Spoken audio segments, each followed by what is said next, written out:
Good morning, gearheads. DJ ELECTRA here, and welcome to the Mic Project, a show that shows other shows how to show. And make sure to go to blindmic.net, because I said so. On today's show, Tom Myers tries to divide and conquer. Anthony CUMIA opens up. Bert and Mark make up and have hours of makeup sex. Owen Benjamin goes at Shane Gillis, but he's 100% not jealous. Just remember, not jealous. And if you are all good little gearheads, we may have gold time with Steel Toe. And now, here is your host, America's #1 Bob Seger fan, Blind Mike Geary. Here I am. Hello, folks. Casey invites guests. Do I have to watch my language today now? This is very off-putting. No. Oh, okay, all right. No. Thank God. He's for free speech. Well, hello, folks. Happy Sunday to everyone. We are here. We have an action-packed show, and I have a lot of programming notes, if we can start with that. First of all, didn't dawn on me till yesterday. The Baldwins premieres tonight. That's very exciting. Oh, that's awesome. Yes, Alec and Hilaria are taking TLC. Apparently she's going by Hillary in the show now. So she really doesn't want anyone to bring up that little accent thing. Mm-hmm. I'm going to count the Spanish words tonight. How many are there? That's very exciting. I will be watching and probably live tweeting if it's worth it. I don't think we're going to do a post show. I did that with Karl, with Balin Dupree, and it made me want to do something that apparently you can't talk about on YouTube. So it was such a terrible episode that I wasn't ready to talk about it afterwards. So if that happens with Alec Baldwin, I don't want that. I figure we'll recap it on the following episode. Which, go ahead. What were you going to say? That's the great thing about Quincy is the consistency, right? And these shows that you're watching fresh, you don't know. You don't got 7 seasons of just banger after banger, you know? Right, exactly. So the next episode of this program hopefully will be Thursday because I don't know. Put it this way. We'll talk about that dirty rat, Karl, that scripted weasel. There's a lot exposed about Karl this week. And, if you think this is some bit that I'm protesting, who are these socials? Where was I last week? Trucker Andy was there. I'm being replaced. So just see if there's a who are these socials this week. Because I'm taking a stand, finally. I'm taking my dignity back. So we'll talk more about that later in the show. But I think there will be a Blind Mike Project Thursday at 6 p.m. We're running Karl out of town. If he has any guts, he'll do a show against me. But I doubt it. So keep an eye on that. He should snipe you. That would be amazing. Yes. I'm trying to think. Was there anything else I wanted to mention? I think that's it. I feel like there was more, but it doesn't matter. Go support a very good show and catch 22. All right? That's most important to me. And go to blindmic.net where you can support this program on all platforms, Apple, Spotify, YouTube. If you're watching live on YouTube, which you can do every Sunday, make sure you like, comment, subscribe, tap the notification bell so you always know when we're going live. Like Thursday, when we do surprise episodes, you'll know if you tap that little bell. So subscribe. We're closing in on 11,000 subscribers on YouTube. So let's get those numbers up. And you can become a member on Patreon or YouTube as well. So consider doing that. We just did a bonus episode where we talked about Howard Stern. You must remember this, Casey, as a Stern fan. When a serial killer called the show and confessed. Yes, I do. That was probably one of my. He was very early on in my Howard days, because that's like right when Portland got Howard was right around that time on K101, and so I remember that guy, and I remember the suicide or that word, the guy that that. Well, we can't say it. No, we're not even say it. We're not even going to finish the sentence. But the guy he saved, from that too. So those are very, very distinct in my memory. That's a great show. I remember that one. Yeah, that's a good. Yeah. So me and Craig listened to it and tried to figure out. I went in assuming it was a fake bit.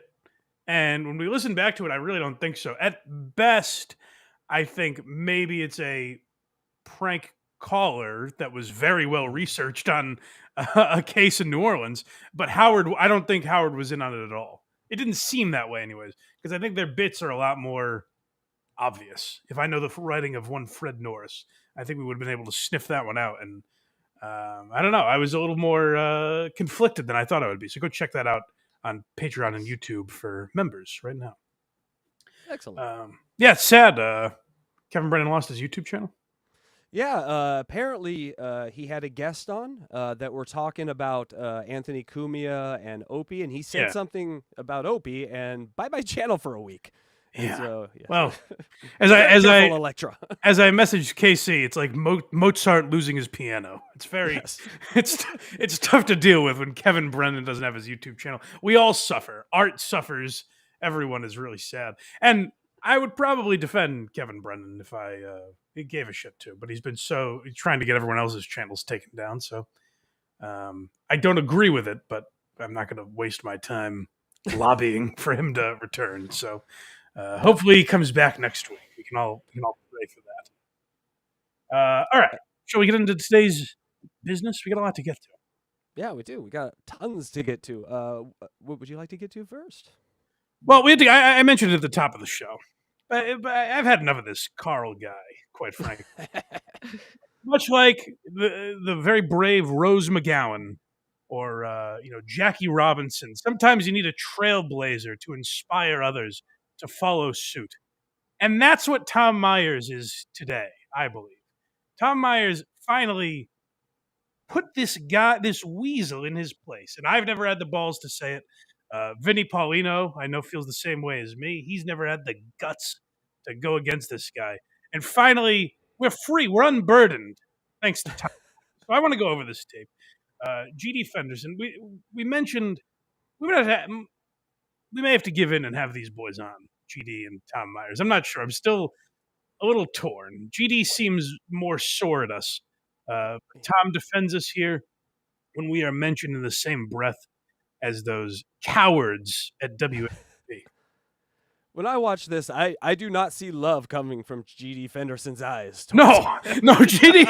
is not quite as sold on us, but Tom does his best to try and sing our praises. Here we go. BMP versus WATP. Mm-hmm. GD said in his description on that you were attacked. Not attacked. What do you say? Bashed, right? Or trashed. I said trashed. Trashed.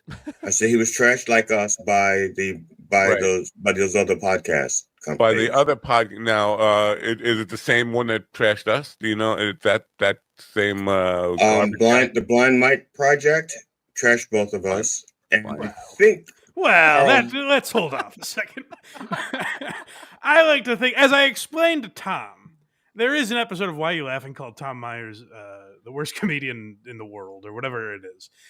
First of all, there's a little thing called satire, GD. Obviously, we're being hyperbolic, but me and Tom talked it out. There's a misunderstanding, People get angry. People get over things. So did we overreact?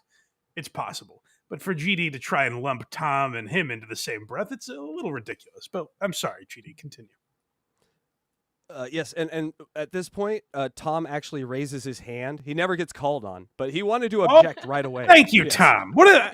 This guy, it started off, me and Tom, we were frosty at first.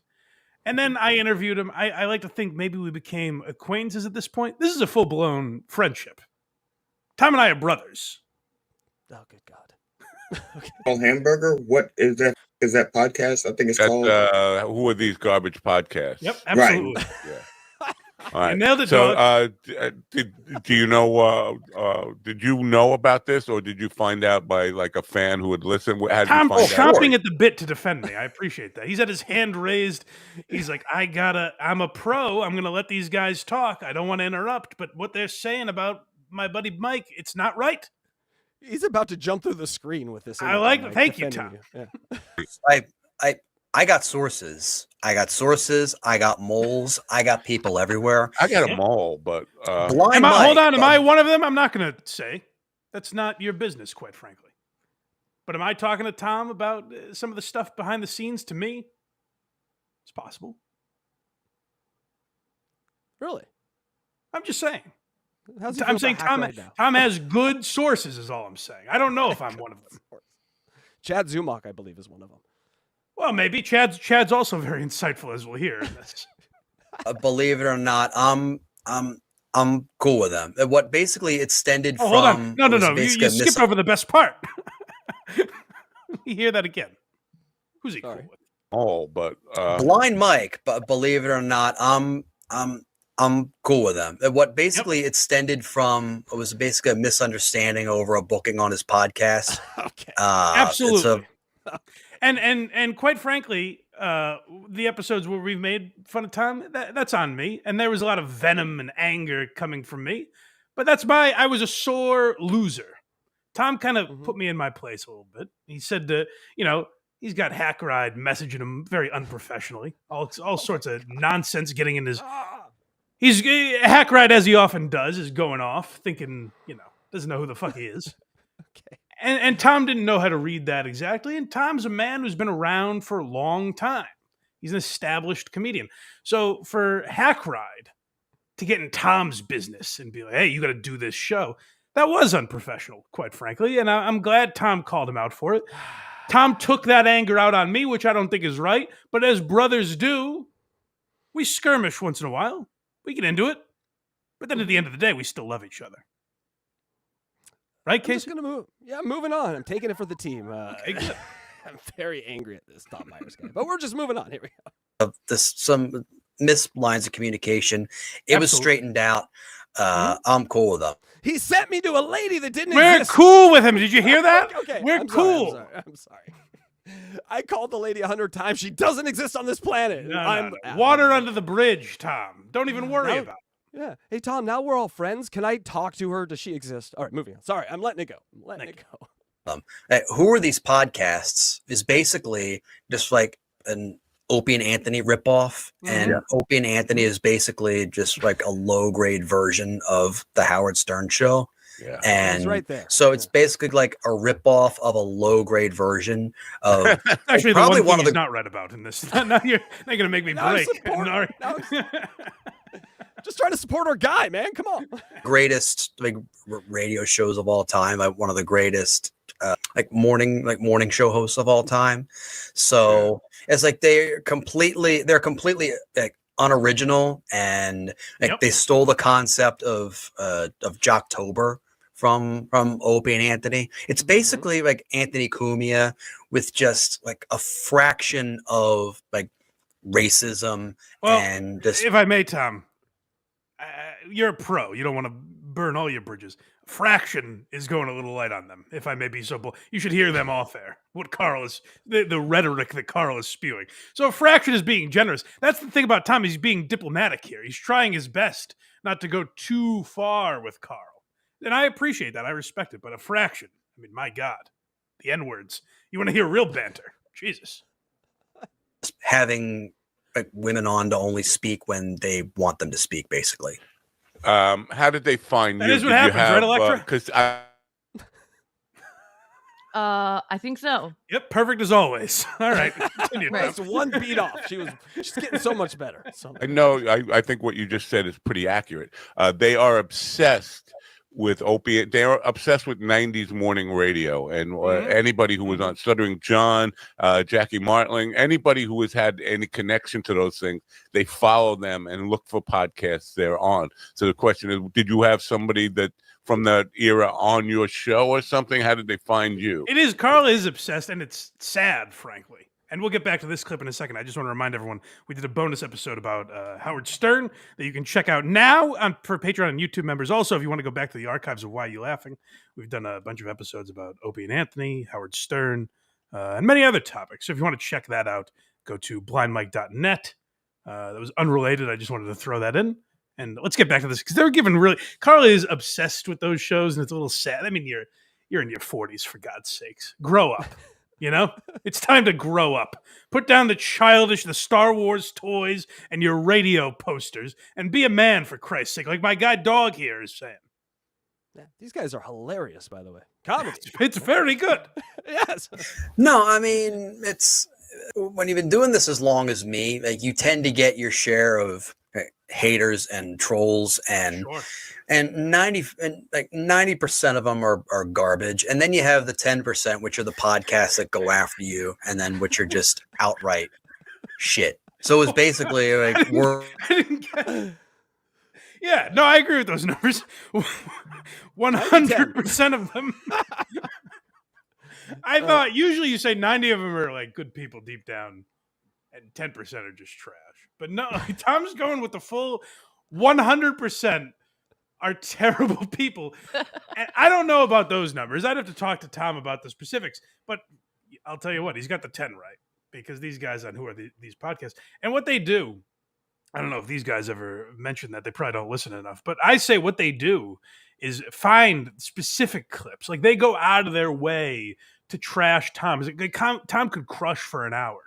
And these guys will just sift through, find the one joke that maybe didn't land, and they'll play that. That's the type of thing they do there. Here, we play both sides. You know, if Karl wants to respond to this, we'd play that. Even though I don't feel right having a guy with some of his beliefs about race on my show. I don't like platforming him, but we are open and honest about that stuff. And I think that's what Tom is getting at here. Electra, we have a timely super chat. You want to read this real quick? Of course. From Who Are These Podcasts for $5. You've made a powerful enemy. No, don't read this. You're reading the words of a racist, Electra. Oh, wait. Don't read that. I take it back. All of it. Typical, flashing his money in my face. That is what he does, trying to silence me with his dollar. Well, it's not going to work anymore, pal. It's basically like word of mouth.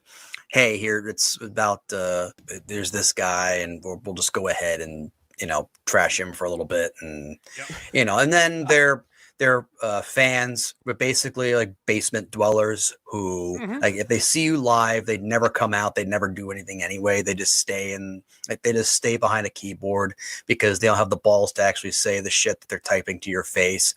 And it's basically like 3 or 4. Another. This thought just popped in my mind. I hate to interrupt this. I did ROTC this week, and people warned me about Mersh. I don't know. You got to fill me in, because he seemed like a lovely guy. He sang my praises, and that's really all you need to do. And he mentioned he saw me. He said, anytime I'm on Who Are These Podcasts, he's watching. So to the people who found me on other programs like that, welcome. We appreciate you being here. But frankly, I don't condone any of the stuff that happens on that show. You know, I like that you people see my talent on that show, but I can't condone it. You know, doesn't make any sense. Does not control you. So it's not that much. Did you disagree with that? I could hook you up. Believe it or not, I could hook you up with Blind Mike. He's actually a very chill guy. He actually. Thank you, buddy. Hey, you too. For me. That's what I say to the ladies when I'm out. Stuck up for you? That's what brothers do, my man. Don't even sweat it. You need a favor, Tom? I'm there for you, my guy.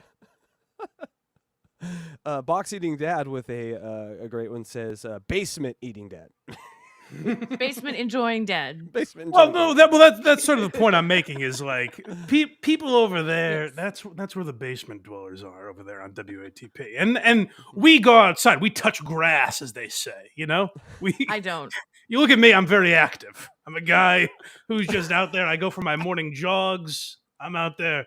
We live lives. You know, we're not just focused on Opie and Anthony all the time. I don't know if people want to look at the subjects, but if you don't like this segment, you can stick around for the other things we're talking about today. But yeah, losers that talk about radio and podcasts, they're nerds. I agree with Tom. In a beef I had with another podcaster. So wow, that's unusual. As somebody would, in any capacity, stand up for somebody who's being trashed. Hey, generally no, it's what I do, dog. Don't worry about it. Jesus. It is just what I do. It's like thanking me for waking up in the morning. It's just it's instinct. The norm is for people to pile on. Pile on. We don't even know the guy, but let's just pile on. Yep, not me though. If I'm piling on someone, or if I'm going after someone, I've got a pretty good reason to do it. Like unless someone royally me over, like someone like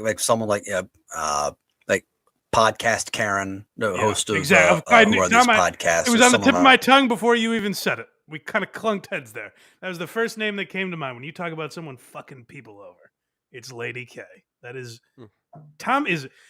We watched Tom destroy Ray DeVito. This is a masterpiece. This is Ray DeVito was just him finding his groove. This is beautiful job, Tom. Like, Kevin Brennan or someone like that. Like, they have to really deserve it. It is, yeah. It's a lot like Karl's show is a lot like Kevin Brennan's show. I think they put the same amount of preparation in. I think Karl stole a lot of those jingles from Kevin Brennan, actually. So I think it's a lot of the same effort and the same entertainment value that a lot of people get. Those two shows. You can tell Tom is watching. Tom is nailing it. Tom is feeling himself. Yeah. He's watching a lot of Chad Zumach and Kevin Brennan. Tom is like fired. I think they're watching a lot of him. Well, probably. Huh? Yeah. I got it backwards. I'm sorry. This one's called Karl's Lies. Oh, don't even get me started. I could probably add a few myself, Tom. But let's hear.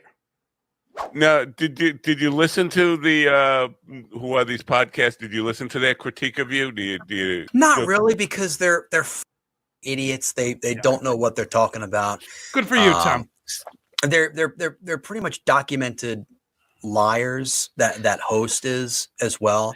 I listen regularly to Chad Zumach. He does a show called CUMIA's Cucks, right? And it airs on his channel. So he goes after like Gino Bisconti, Chrissy Mayer, WATP, all those guys. He's keeping cowards. Like a running tally of various like lies that he's told, and the guy lies like just as much as like Trump does. Like Trump has like 30,000 documented lies. Like GD is taken aback. He's at a loss for words. Let me hear that again. Where Tom's like, this guy lies as much as Trump.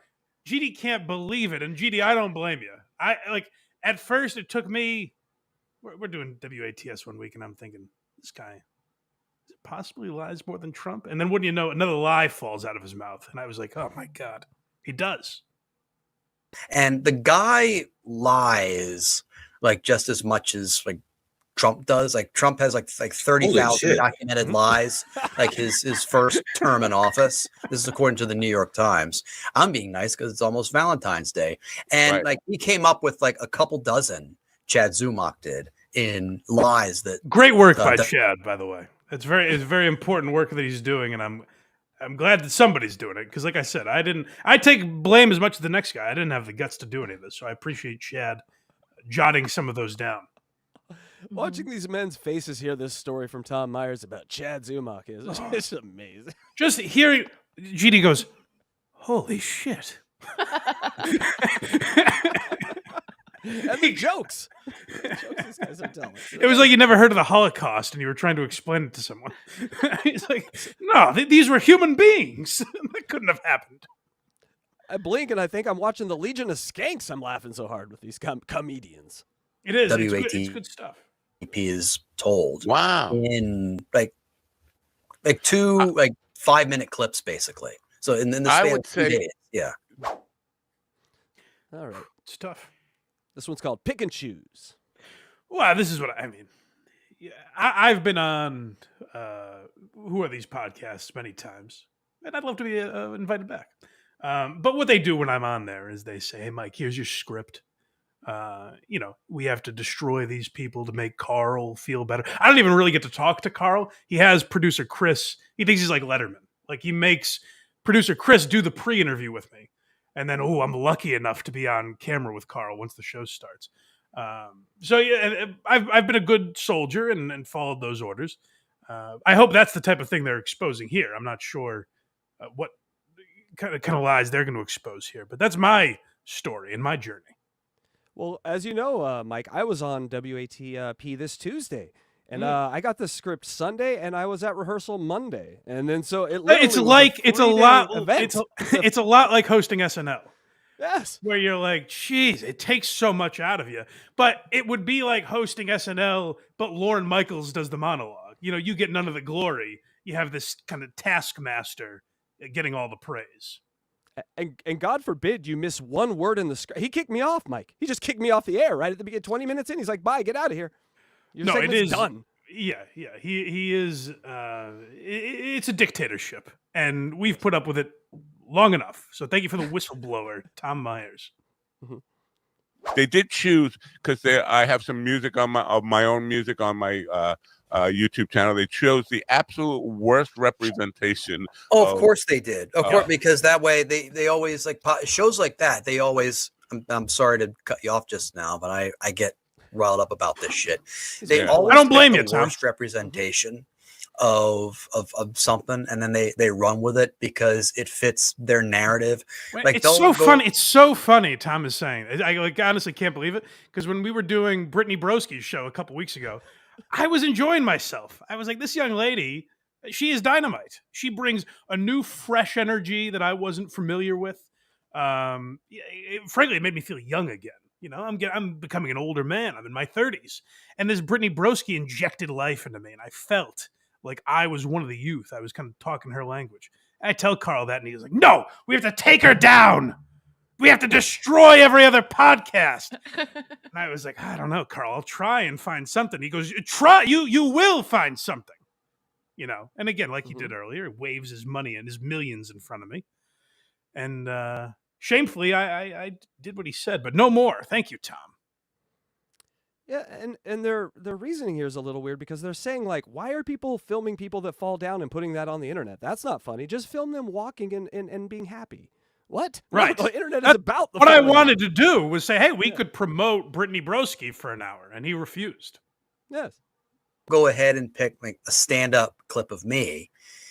Like even if there's laughter in it, they're just like, "Oh my god!" Nobody laughs. Nobody laughs at all. And That's that a good. clip, "Oh my god!" That sounds exactly like him.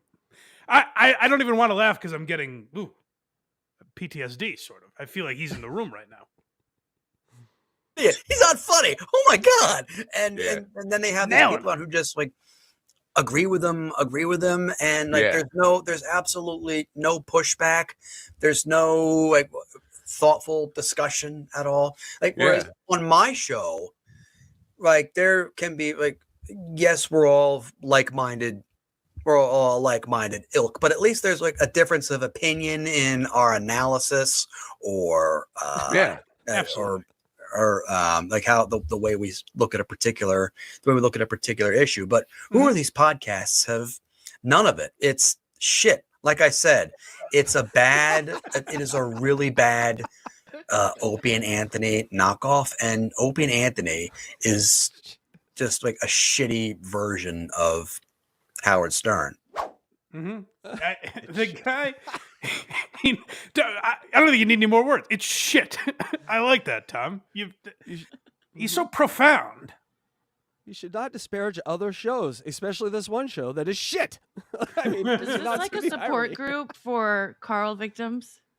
I like to think it is. Yeah, I welcome. Hey, you know what? You don't believe me? Ask Cardiff about this. There's no way he would just go along with it. He would tell you the truth. So ask Cardiff, ask my guy Tukey. They will back this up. I asked Tukey to come on and today, and he said he was just so exhausted from the arduous process of the last week of being on that show. He didn't have any words left in him. He couldn't speak anymore after what they put him through. So ask those guys, my brothers in arms. They've been through the same thing.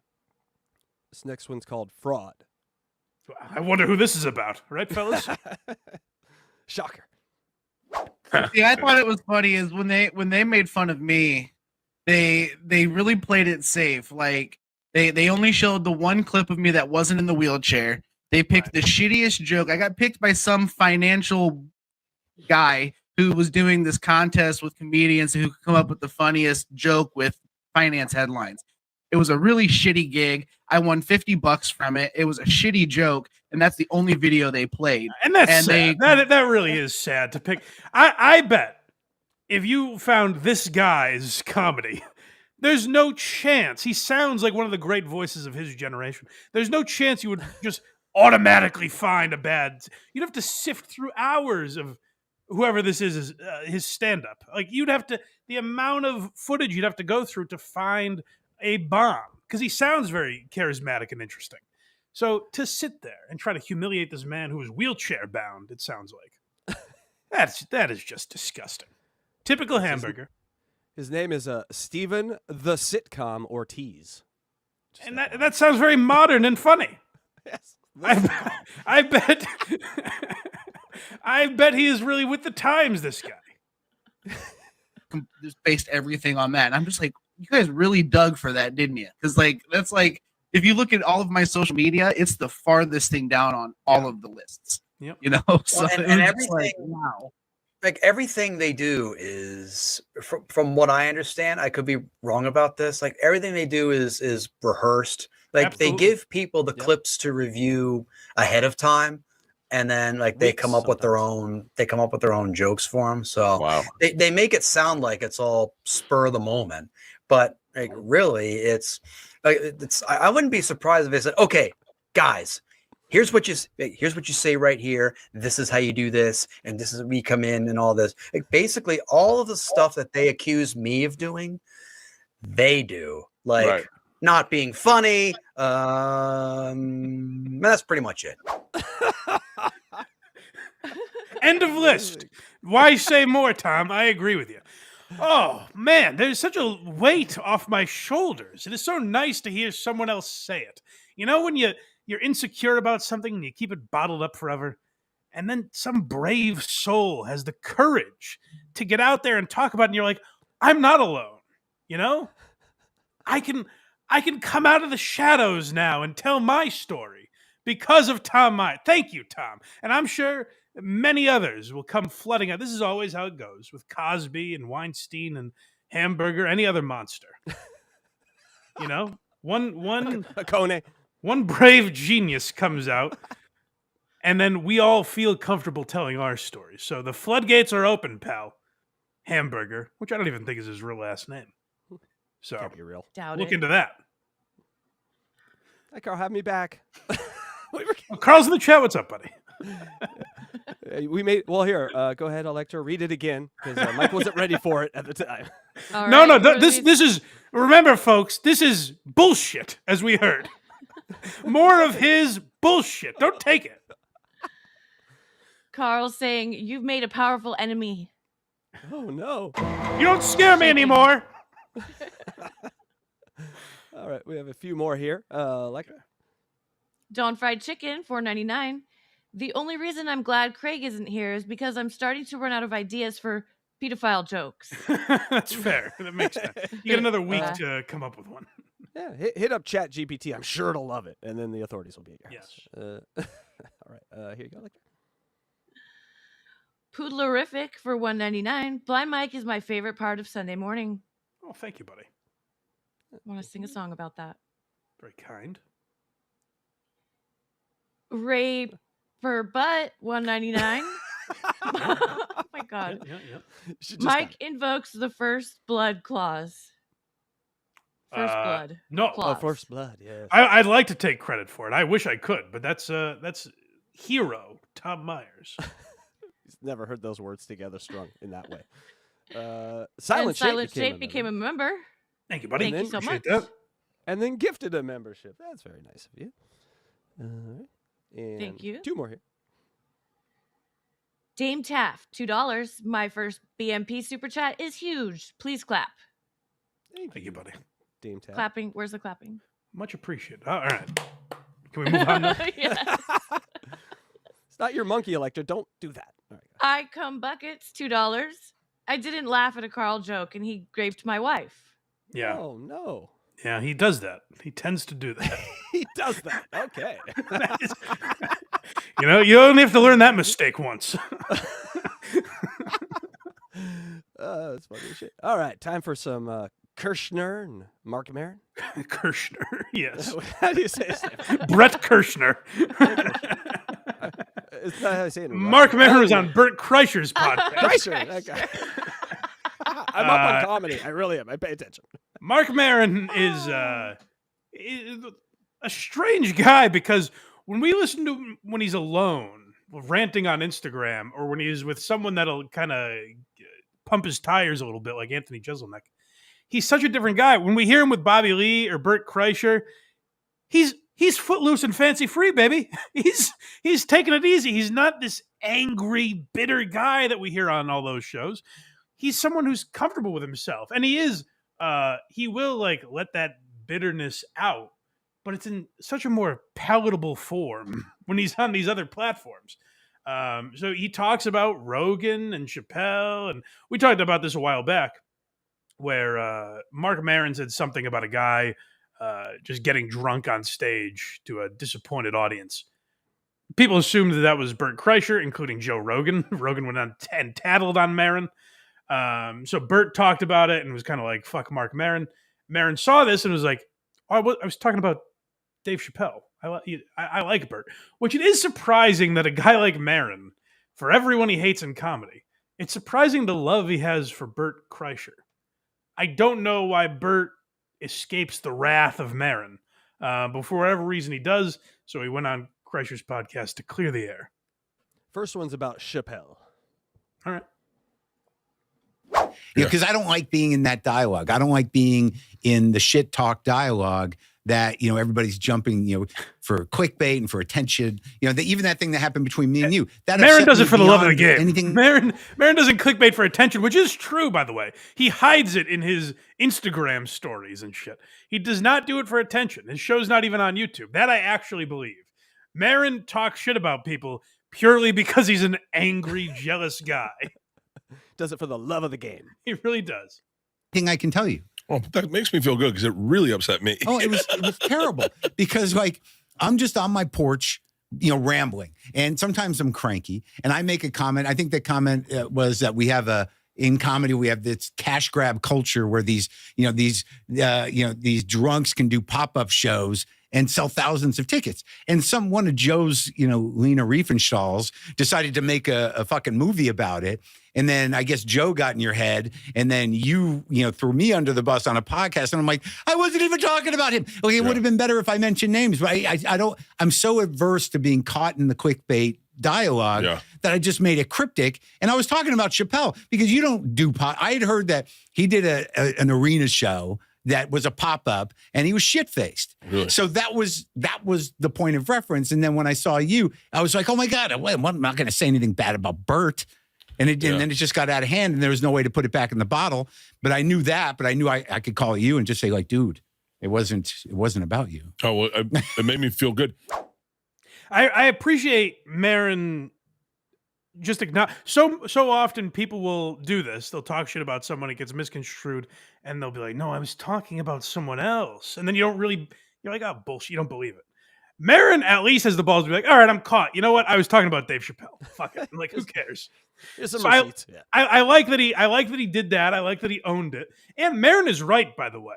Like, Chappelle is at this point just like disrespectful to his audience. He'll come in, and other comics, by the way, he'll come in, take over a club and just do 3 hours smoking cigarettes and getting shit-faced. Like, he has a history of doing that.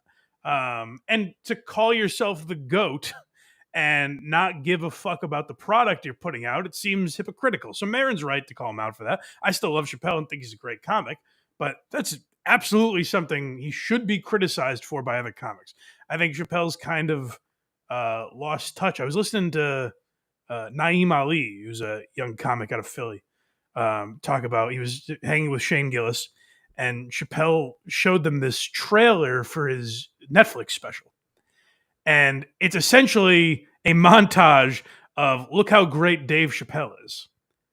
And it's just him at the Kennedy Center winning awards and all this shit. And then it's like, ladies and gentlemen, Dave Chappelle. And Naeem Ali was like, what the fuck is this? And Chappelle's like, what do you mean? You don't like it? And Naeem was like, doesn't it seem kind of just like you're sucking your own dick? And Chappelle's like, oh, maybe. And I don't know if that had any effect on Chappelle, but he didn't use it. He used a literary quote instead, which is almost as douchey, but that's neither here nor there. The point is, like, I think more comics should be calling out Chappelle for that stuff, because otherwise you just get away with it. Like, that's what Patrice O'Neal was great at, kind of being a gatekeeper from that respect. So I appreciate Maron owning that. What is a little naive, and a lot of comics do this. The idea of like getting mad at people on YouTube, like, oh, I just said this publicly, and then some asshole on YouTube made a video about it. Yeah, we're interested in what you do. We're commenting. You know, like this culture around comedy is new enough that I guess people don't get it, but no one is like, oh, fucking, you know, Mahomes threw an interception, and then these pricks on ESPN talk about it the next day.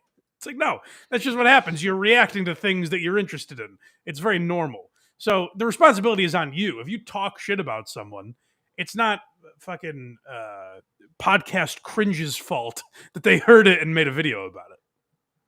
This next one's called Shit Talk.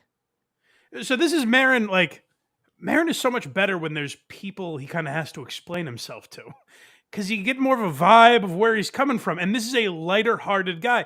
We talked with Anthony Jeselnik and Maron. It was two bitter guys who just sounded angry. It's more fun listening to Maron talk like this. Here's another thing that happens online is when you talk about another comic and people are like, hey, why are you talking about your brothers? Like, or whatever.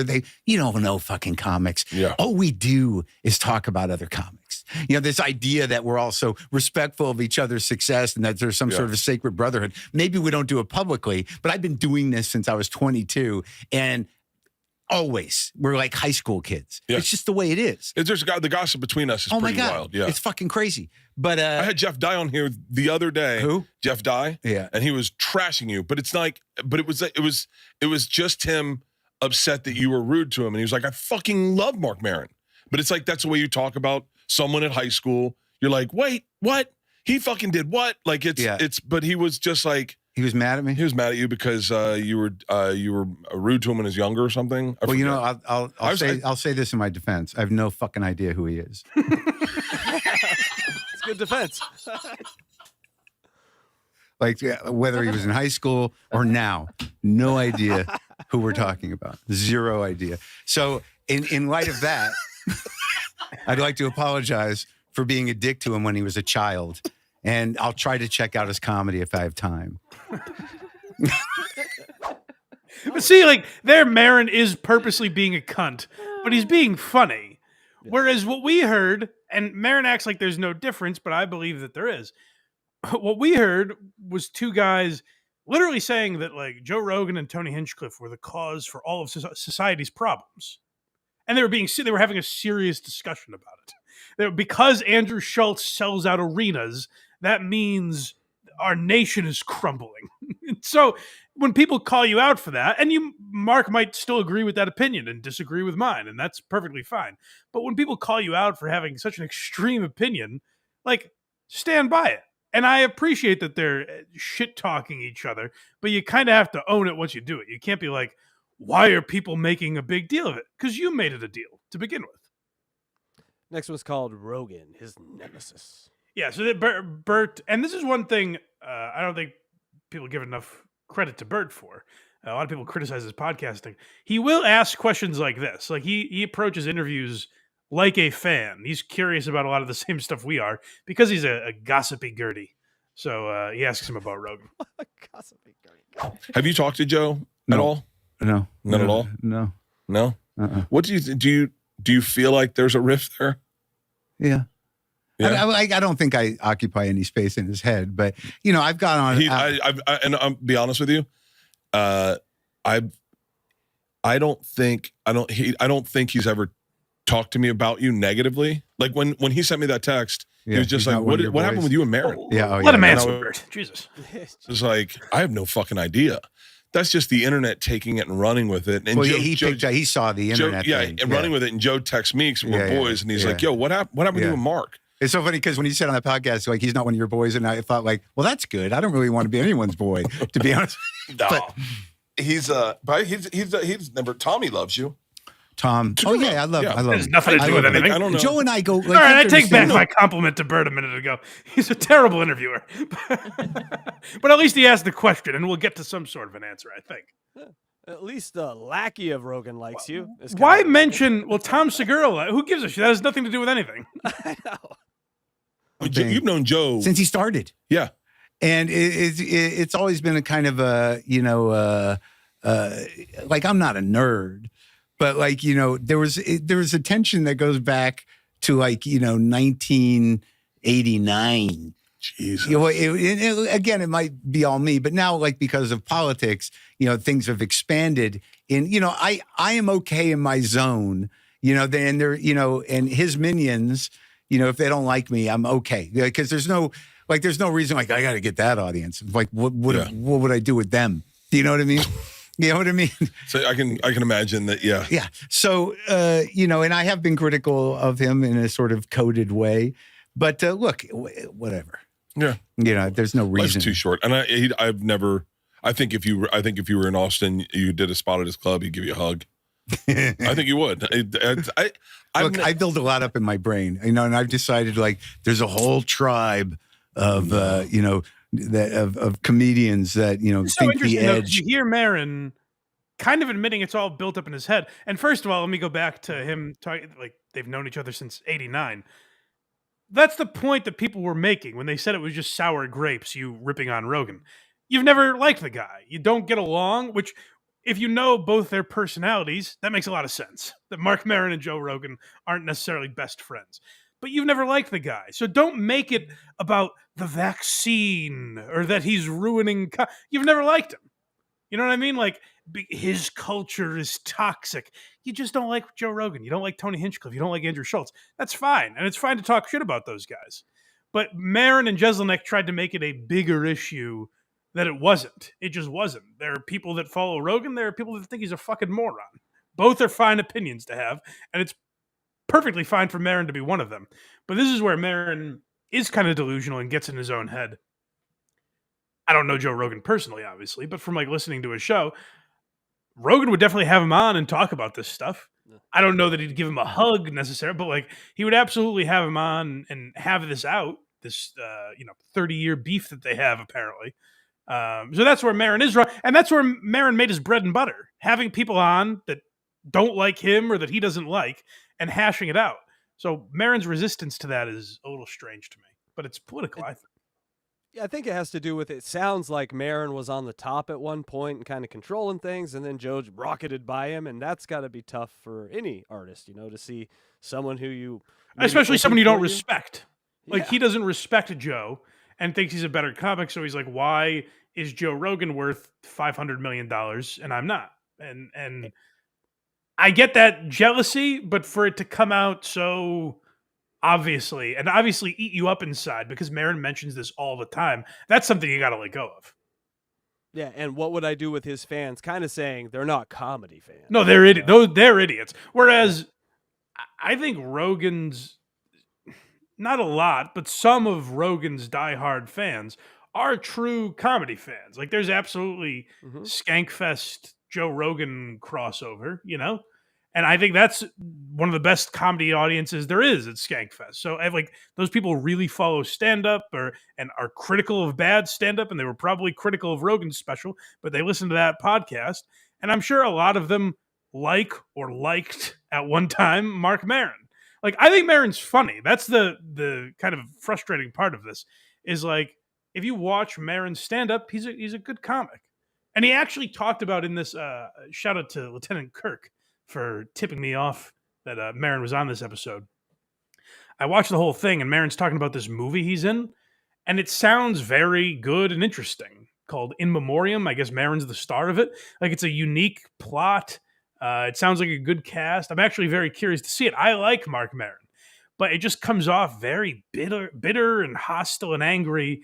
And when you have bitterness in your voice, it's impossible to hear your point, I think, Because like I said, Jeselnik and Maron, I think, made some valid points about the Rogan and Austin crew. But it was so coated in jealousy and what seemed like anger that it was hard to get on board with what they were saying. Yeah, and Maron, if you're listening, I'm not a Joe Rogan. I don't watch Joe Rogan all the time, but I discovered Kyle Dunnigan through Joe Rogan. So even if you're not a fan of Joe Rogan, you could be a fan of comedy and discover something through there. What Rogan has done for comedy is, it's not even close. It's leaps and bounds ahead of what Maron has done for comedy. Hey, get on there, Mark, and get on Joe's show. And I think Maron's a better comic. I don't think that's close either. But True. like what Rogan has done for comedy, light years ahead of Maron. It's nowhere close. Is somewhere in the area of trans and vaccine that just look at me as like some other kind of fucking comic. But the truth is, one thing I know is that like no one can take anything away from me as a comic who's the real deal, who paid his dues the right way. So like I just kind of live in that zone, and I'm okay with my people, and that's that. That's very frustrating as a comedy fan to hear Maron go like, "Oh, if you go to the mothership, they just want to hear about the vaccine," and it's like, no, fucking Gabriel Iglesias was just there. Like, do you think Gabriel Iglesias was doing COVID material? So like anyone's capable of performing there, and it's an inviting. There is an element on Kill Tony, and here's where Maron's right. If you watch Kill Tony, there's this idea from the open micers that go on this show, and I don't even know that this is Tony's fault, but there seems to be a lot of people that go on that show, open micers, that are just like, I gotta do a minute about trans people, or I gotta do a minute calling, fucking Biden a pussy, or whatever the fuck. Like, there is an idea about that club and that world. I put that burden on them. I think Maron should go there. And if he thinks that audience is going to hate him, I think that's more incentive for a guy like Maron to go there and piss everyone off. That seems like what Maron is about. It seems actually like the perfect environment for him. If Maron got booed off stage at the mothership, that'd be an amazing story for him to have. So this idea of like, I'm afraid to go there, I think that's just silly. The last one here for this is Come Town. Yeah, so he also mentions Stavros was just on his podcast. And Nick Mullen used to make fun of Maron a lot on that show, on Come Town. And I guess Stavros addressed it with him, which Maron talks about a little here. Yeah, because I had Stavros on not too long ago, and and I didn't realize that him and his partner had been talking shit about me for years. Oh, for real? What's the other guy's name? Nick? Stavros. Yeah. I don't know that guy. Nick Mullins. I don't know any of these fucking people. But Nick Mullins he's first of all, he's fucking hysterical. No, I know he's funny. Yeah, him and I don't love that attitude, which maybe Maron's right. I don't love the attitude. Like, I think Nick Mullen's a genius and one of the great voices in comedy right now. For him to so flippantly be like, I don't know who the fuck he is. Like, I guarantee you the older guys that did that to Maron, it infuriated him and it caused this bitterness. So then pass that down, I think, is very shitty of Maron. You know what I mean? Like, to have all these insecurities and to not realize like you're doing that to people, I think is kind of shitty and just purposely naive. Like, I think Nick Mullen's a better comic than Marc Maron. So to be so dismissive of him, I think is silly. and Stavi together when they did Come Town, that was one of the funniest. Yeah, but apparently they've been like taking shots at me for a long time, and and Stavros was great. I like the guy, and we had a nice conversation. And somebody's like, they've been talking. I'm like, I don't give a fuck, dude. Like, what am I gonna do? Some guy texted me. Someone texted me like, some guy's doing a joke you did. Like some guy, some comic in Chicago, young guy, is doing basically the same joke setup that I did on my 1995 HBO special, and it was public, like that's Maron's joke or whatever. So I DM'd the guy. I'm like, "We good?" And he's like, "Yeah, man. I took it down. And I never saw your special. I swear to God." I'm like, "Dude, I don't care. Relax. I don't care. You can deal with whatever you want to deal with, but I don't give a shit." Yeah. Well, then embrace the shit talk, Mark. Like I the idea that like he doesn't give a shit, but he uses these coded messages against Chappelle. He won't do Rogan's show if he's ever invited. Won't do the mothership if he's invited. Let go of that if you really don't give a shit. Like he's pretending, and that's the frustrating thing. But I do like Maron going on and kind of confronting some of these things. I think you should just do more of it. Like, don't be a pussy about it. Have these guys on your podcast if that's a more comfortable environment. But that's kind of what Maron was all about. And then this one segment he seems afraid to tackle head on. Like he obviously thinks I'm putting the names in because he hasn't, but he obviously does not respect, I'm guessing, Schultz, Tony Hinchcliffe, a lot of these guys. Maybe I don't know if Shane Gillis is on that list or not, but like Maron doesn't like these people. Ari Shaffir. And I think there are varying degrees. You can't lump them into one pile, I don't think. I actually think Ari is a great comic. And I get why in certain settings he comes off as just like some edgelord. But like if you watch his last two specials, they're great. Some of the best specials that have been put out in the last decade. So to lump all these guys into the same category and not be willing to have that discussion with them, Maron is actually more of the problem than they are. And this is why I always give Rogan credit. I don't believe in everything Joe Rogan believes in. But he'll have that conversation, you know? Like, I think he'd be willing to have Maron on. Maybe I'm wrong, and maybe I'm naive. But for Maron to just shut that down and be like, I won't talk to those guys, that's just silly. Because at the end of the interview, Kreischer goes, you should do his show. And Maron goes, nah, I don't think that's going to happen. Oh, well, fucking Aaron. Come on, Maron. Yeah. He's my neighbor. He's my neighbor, I think. He lives out here where I do. Well, go talk some sense into him. I'm going to go find that garage. I'm going to bang on it. Get on Rogan, you bastard. Electra, we have one super chat here. You want to read that for me?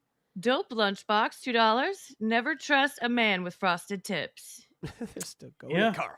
That's what I've been. I feel so light right now. I feel free finally. It's nice to have this conversation with Dope Lunchbox.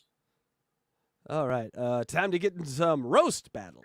Yeah, so this I just saw this morning. Shout out to Too Lazy to Try for putting this out there. Which it's very funny. This episode of Roast Battle with Jeff Ross and Brian Moses has like 27,000 views, at least at the time of me timestamping this, and Too Lazy to Try's video has like 200,000. So he brought it to a much bigger audience.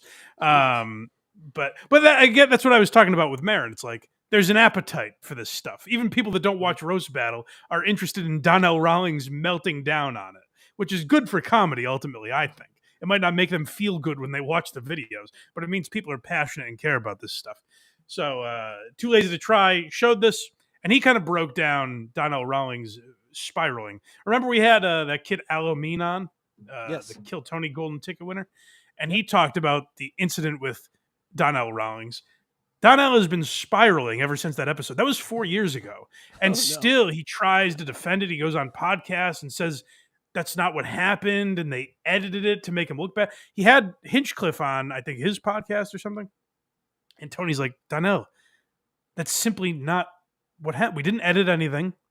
What happened is what happened. Like, I'm glad that Tony didn't back down from that, because it would be almost instinct to be like, no, I know, Danielle, you were fine, man. We'd love to have you on sometime. But Tony's like, no, I'm not. I'm not caving on this. We didn't fuck you over. You just had a meltdown. You're a bad podcast guest, particularly a live podcast like this. Maybe in interviews he's better. I've never really watched. But like, it's insufferable to watch Donnell on these shows that have a format, because he doesn't stick to it at all, and it's just completely disrespectful. It's called Terrible Guest. This one's like, yeah. Well, you get a vibe of what I'm talking about.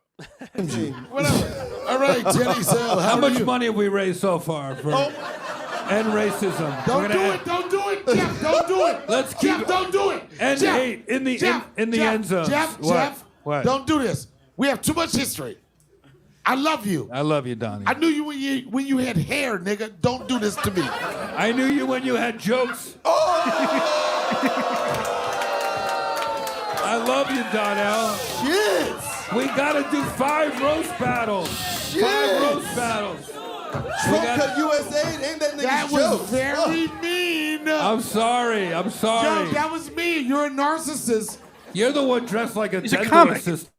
you're a narcissist. He's a comic, and like it's just Donnell trampling over everything. And if you don't know Roast Battle, and if the name isn't self-explanatory, it's exactly that. It's two comedians going back and forth with roast jokes at each other. They're relatively unknown, so it's kind of like Kill Tony in that way. It's sort of a platform for these younger guys, and Donnell just has no interest in participating, which is fine, but don't do the show. Don't go on a show that has a pretty strict format and just say fuck you and talk and sing and interrupt the fucking roast. It's disrespectful and unprofessional. Like, it's just him not giving a fuck. But then he's mad, which, again, that's also fine to attempt if you want to. But don't get mad when people are like, hey, what the fuck is this? This is shitty. Mm-hmm. You know, like, there's a reason, like, there's a path to this working. where Donnell comes on, takes over the show. They don't get to they get to 2 roast battles, and it's a completely different episode than usual. But people walk away from it going, "Oh my God, Donnell Rawlings was masterful." But that is a very narrow window you're trying to fit that spiral through. Like, It's a keyhole. They call that it. that is very tight, and you have to be pitch perfect to pull that off. And Donnell Rawlings just wasn't. So people were like, "This is fucking annoying, man. Like, it's not funny, it's not interesting, it's just getting in the way of what we're trying to do here." And it's to the point where even like LA phonies like Jeff Ross have to call him out for it, where they're like, "Jesus Christ, man, tell some jokes. Stop trampling over everything." Not me. Teddy, don't laugh. You my nigga. Don't laugh, son. Damn. Jeff, you know what? Let him bring out the first battle. Okay, Jeff, you know Hang what? out, we got We're time. gonna talk later. All right. Forever. We're friends for life. Yeah. What's the first battle, Brian? Something's Moses? got a hold Oh of me. my God. See? Problem, man. And that's the 5th time he's done that, by the way. Like, we cut around a lot of it, but it's constantly that. He needs to be the center of attention. It's very annoying. And I've seen Donnell do stand-up. I've seen him open for Chappelle. He's not bad. I don't think he's the greatest stand-up ever, but, like, I had a good time watching him. But that doesn't mean, like, opening for Dave Chappelle and being on Chappelle's show doesn't mean you just do whatever the fuck you want when you're on a show. Or you can do that, but like I said, deal with the consequences. Now he's going to continue spiraling and arguing with people online and claim that this was edited, and it's just really obnoxious. And any fan of the show would feel that way. So, like, there's times where people are shitty online. I don't blame anyone that comments on this episode like, "What the fuck is this? Please don't have Donnell Rawlings back." Welcome back to the Donnell Rawlings podcast, everybody. That's the end of that. Brian Moses particularly is fed up with it, which we'll see, I think. All right. And this one's called, Brian Moses. Yeah, he's not taking any of this shit. I don't know Brian Moses' comedy too well, but I know he takes this show very seriously. He's been doing it for a long time. And by the way, I think there's some, like, Black History Month mention. Donnell Rawlings brought that up right out of the gate. He's like, "It's Black History Month, so you can't boo me," or whatever the fuck. So when you hear that come up, just know Donnell started it. Okay. Save it for the judges. Problematic. Yes. 5 battles. These battles, they've been waiting all night to get up here. It's a hot room right now. It was. Let's not wear it fun. out. It's 10 people here. Nigga, are you kidding me? Come on, First Brian. off, you don't even say the word nigger right. You say I don't say it like No, that. you did, nigga. You said you ER'd it, nigga. I don't. You ER'd it. Moses, you ER'd it. You ER'd it. What the fuck you said? Brian's right. He didn't use the, which it doesn't matter. They're both black, but Yes. but he just didn't do that. He didn't use the ER. 2 a.m. clips, Mike. I would have edited all that, but I think we're okay. I think if they're saying it, we're allowed to play it. Yeah, no. We just can't say it. We say nothing about it. No, we just Yeah, move yeah, on. There we go. Nigger. Teddy, show him how it's done. Hands up, don't shoot, officer. Holy shit. My God. I just saved you. Jesus, Darnell. Is that better, sir? Do you feel better now that I'm saying it? I'm enunciating it, Darnell? Donnell Rawlings? Nigger? All right, let's get into this. Bitch-ass nigger. Fuck. Easy, gentlemen. But you can tell Brian is just like, shut the fuck up, man. It's really obnoxious what Donnell is doing.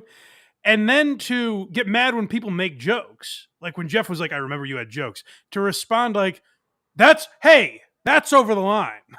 Like, to get pissy about that stuff, that's what's really crazy. Is like, if you're going to be the absurd, wacky guy that's derailing everything, you kind of have to go with the flow when they come back at you a little bit.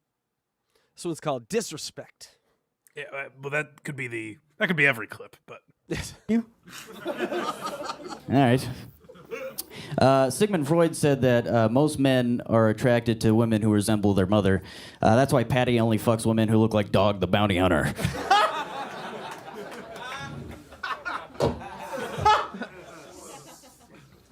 Jeff, can we just stop?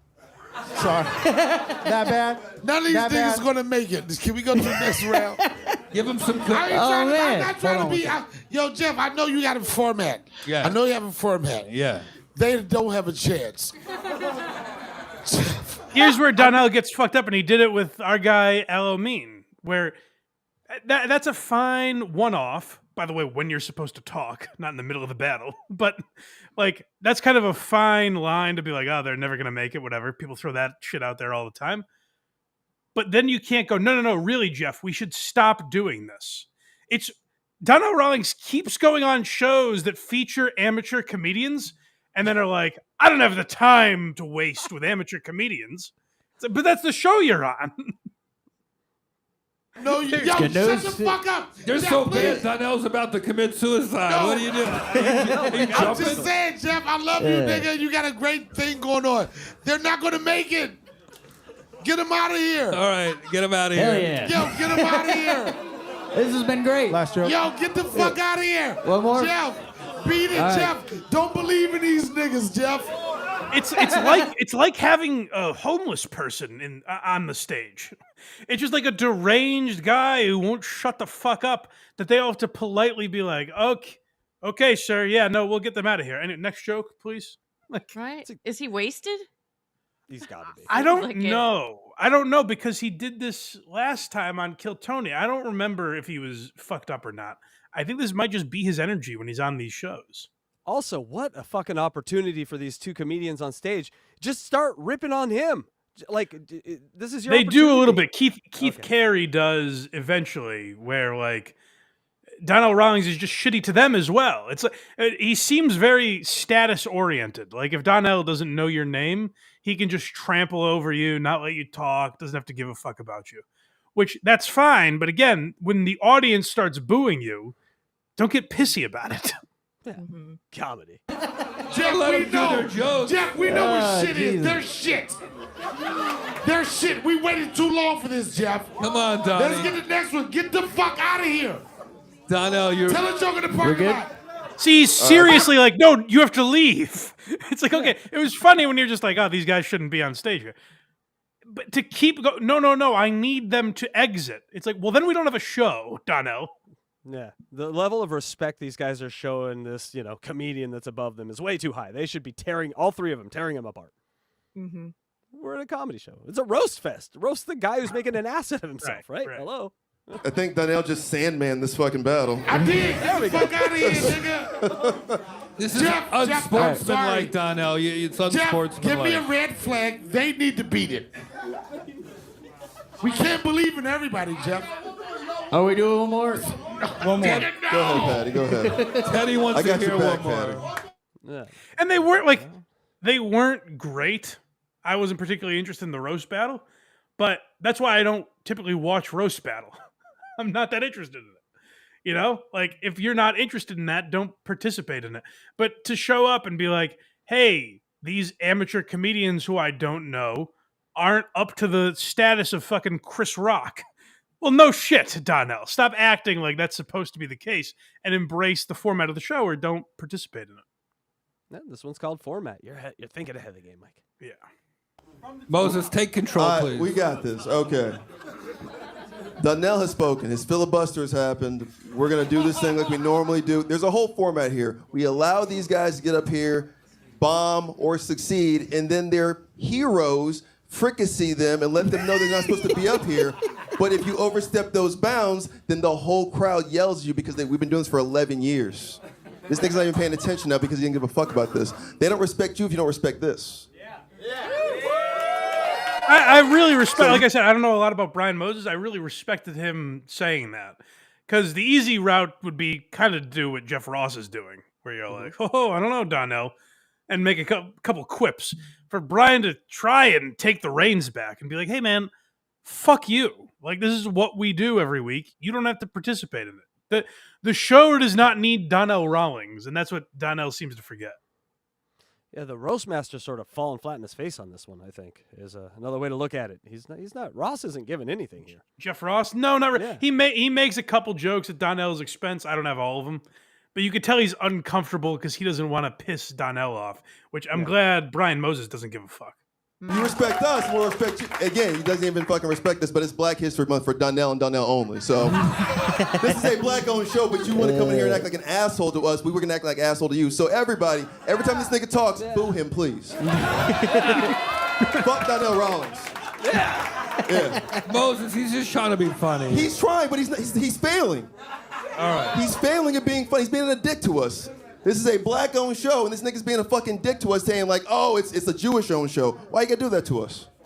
I didn't hear that. Let's move on. Shalom. What is the effect of this clip? God Like I said, by the way, Moses didn't bring that up out of nowhere. Donnell started it with the Black History Month stuff, and he's like, "Well, I'm a black guy, and this is my show, so maybe that'll get you to show me some fucking respect." But Donnell is just being a dick about it, and I guess because Donnell's always been allowed to do that shit, like you hear Jeff Ross being like, "Hey, knock it off, Brian. We enjoy him interrupting the show constantly. He's just trying to be funny." And like I said earlier, there's a way to do this and be funny. Donnell is missing that mark, so you kind of have to accept that and be like, "Okay, fuck, I've ruined everything. I have to change my idea here, or accept being the bad guy," which Donnell won't do. He stayed for the whole show, I guess, because of the Tony Hinchcliffe thing. He felt like he couldn't walk off. But this must have been a moment where he was like, "Should I just leave?" Because everyone wanted him to. It's like a deja vu. He must be having a nightmare about it. This one's called Boo. Yeah, this is where the crowd officially... You heard it a little bit there, but this is where the crowd officially turns on him. The turn. Come on, don't dig it deeper, Moses, No, please. first off, I gave y'all time. Thank you. No, listen. I'm gonna order a pizza while we're waiting. You guys want anything? You can do whatever. Only thing I asked was time to talk.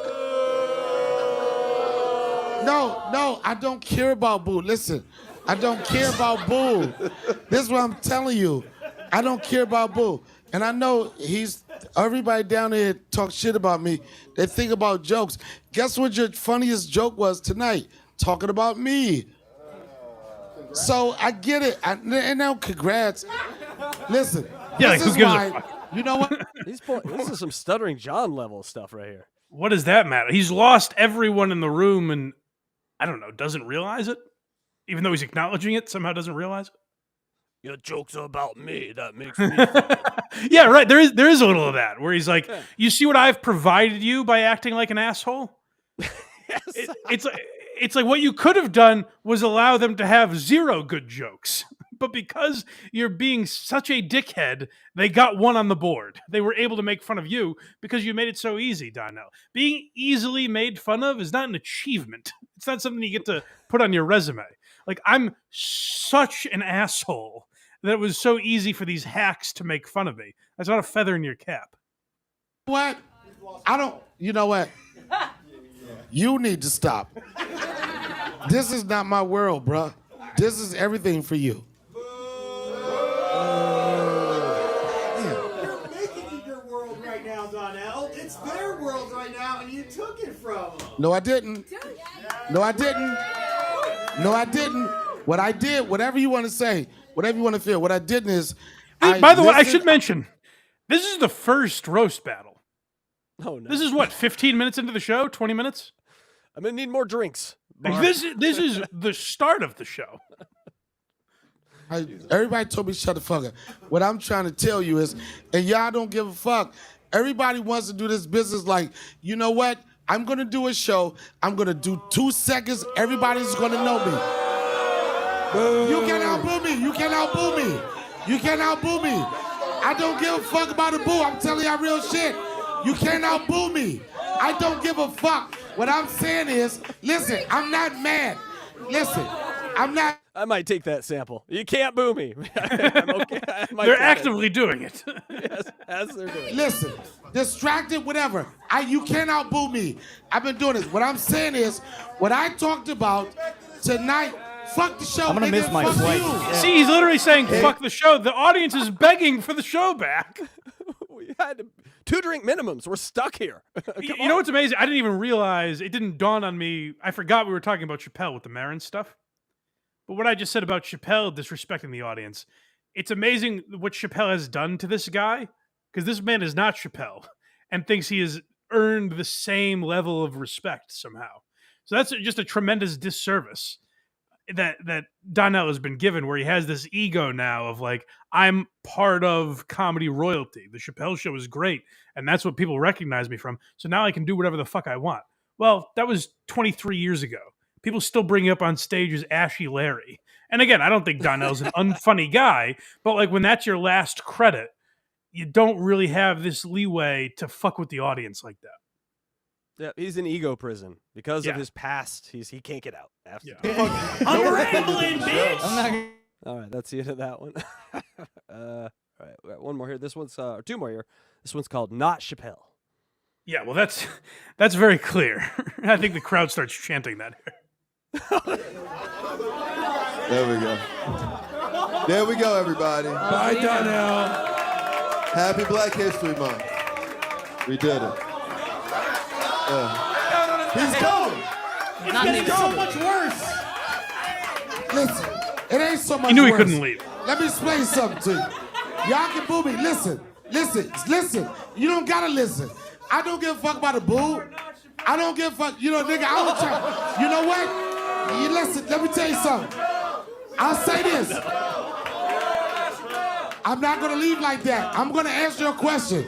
You know what? That's such a great chant to start because it's so on point where at least Chappelle earned getting shit-faced on stage and ranting for 3 hours. You know, like there's a lot of the audience that probably wants to see that. Like Chappelle has earned doing whatever the fuck he wants on the stage. Donnell has not earned that. So I've never heard such a chant that is able to burn someone so succinctly like that. That's actually perfect. It affected him. He definitely heard it. You said, whoever you said, I'm not Chappelle. You know what? I'm not Chappelle. But guess what? I did. I made Chappelle's show what the fuck it was, nigga. Fuck you.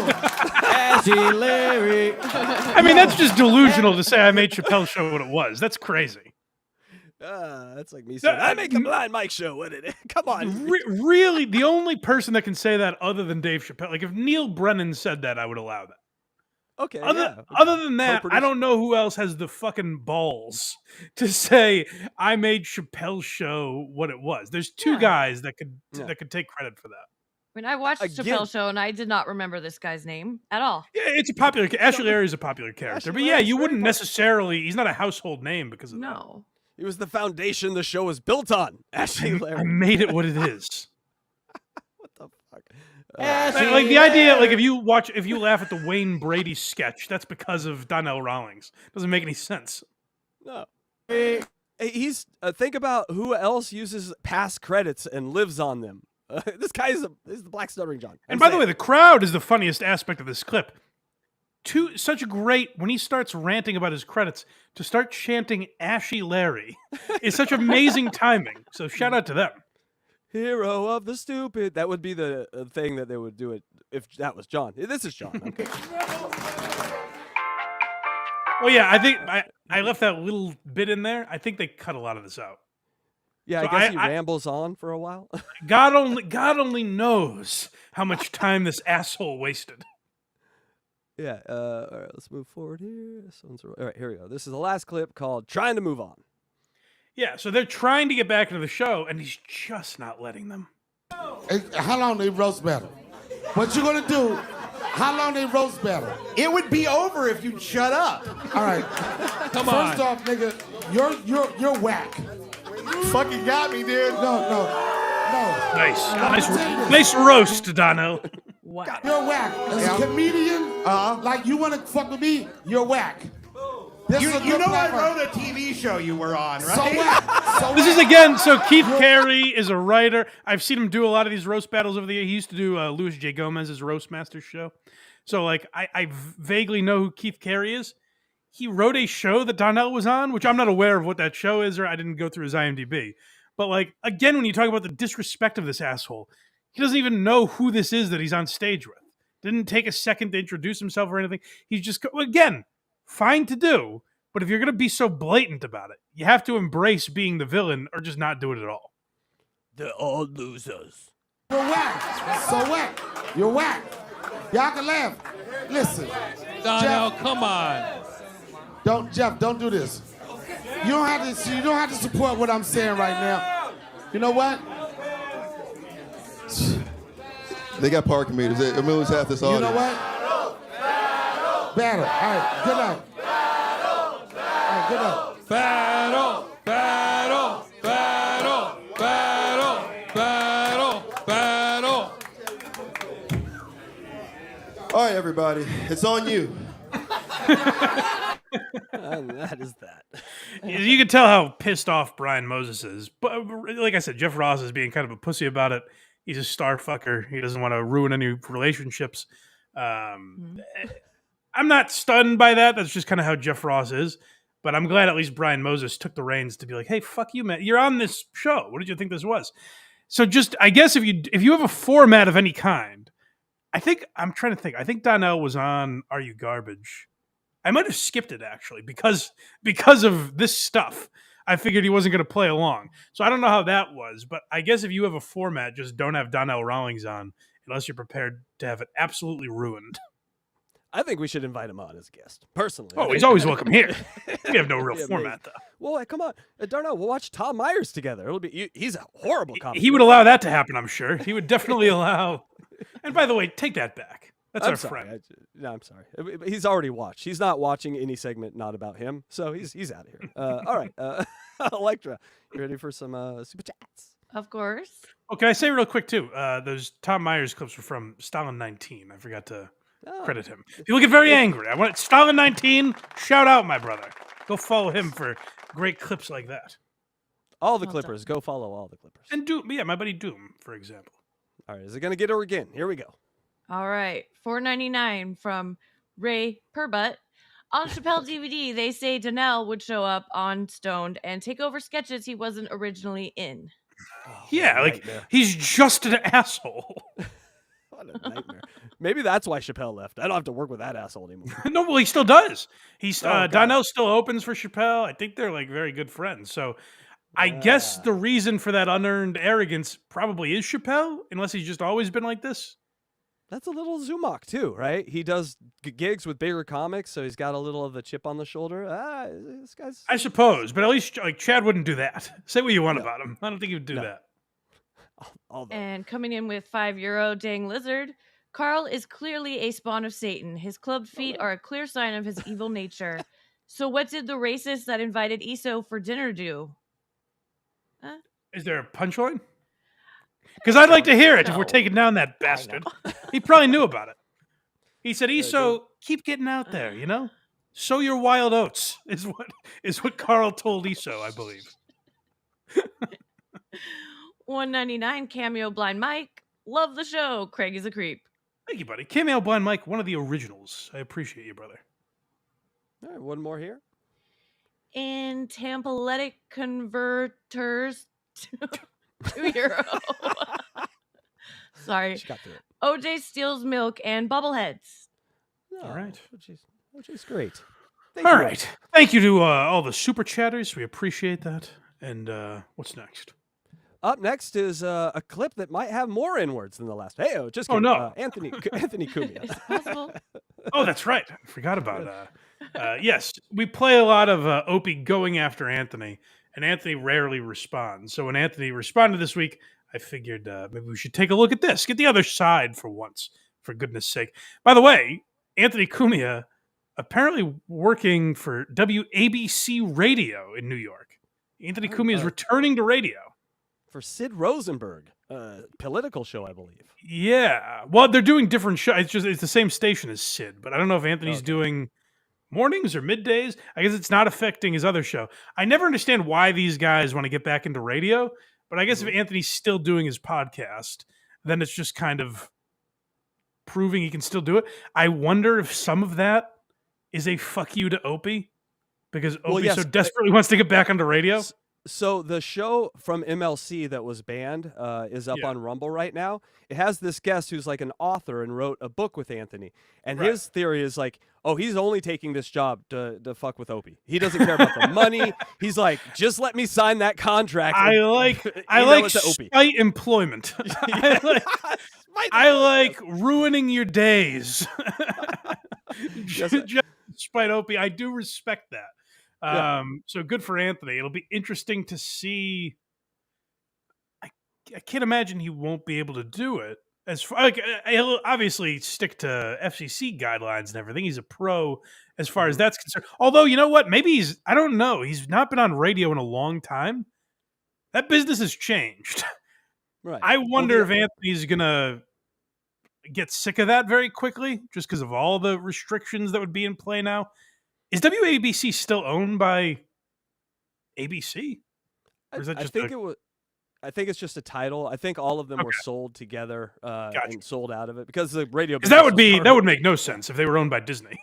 No, I don't think so. But also, the author did say that with talks with this ABC, if Trump wouldn't have won, like the atmosphere that we're in now contributed to Anthony getting the job because they're a little more lax on sort of the racist. Cancel culture is over, baby. We won. Yeah, we did. We did it, gang.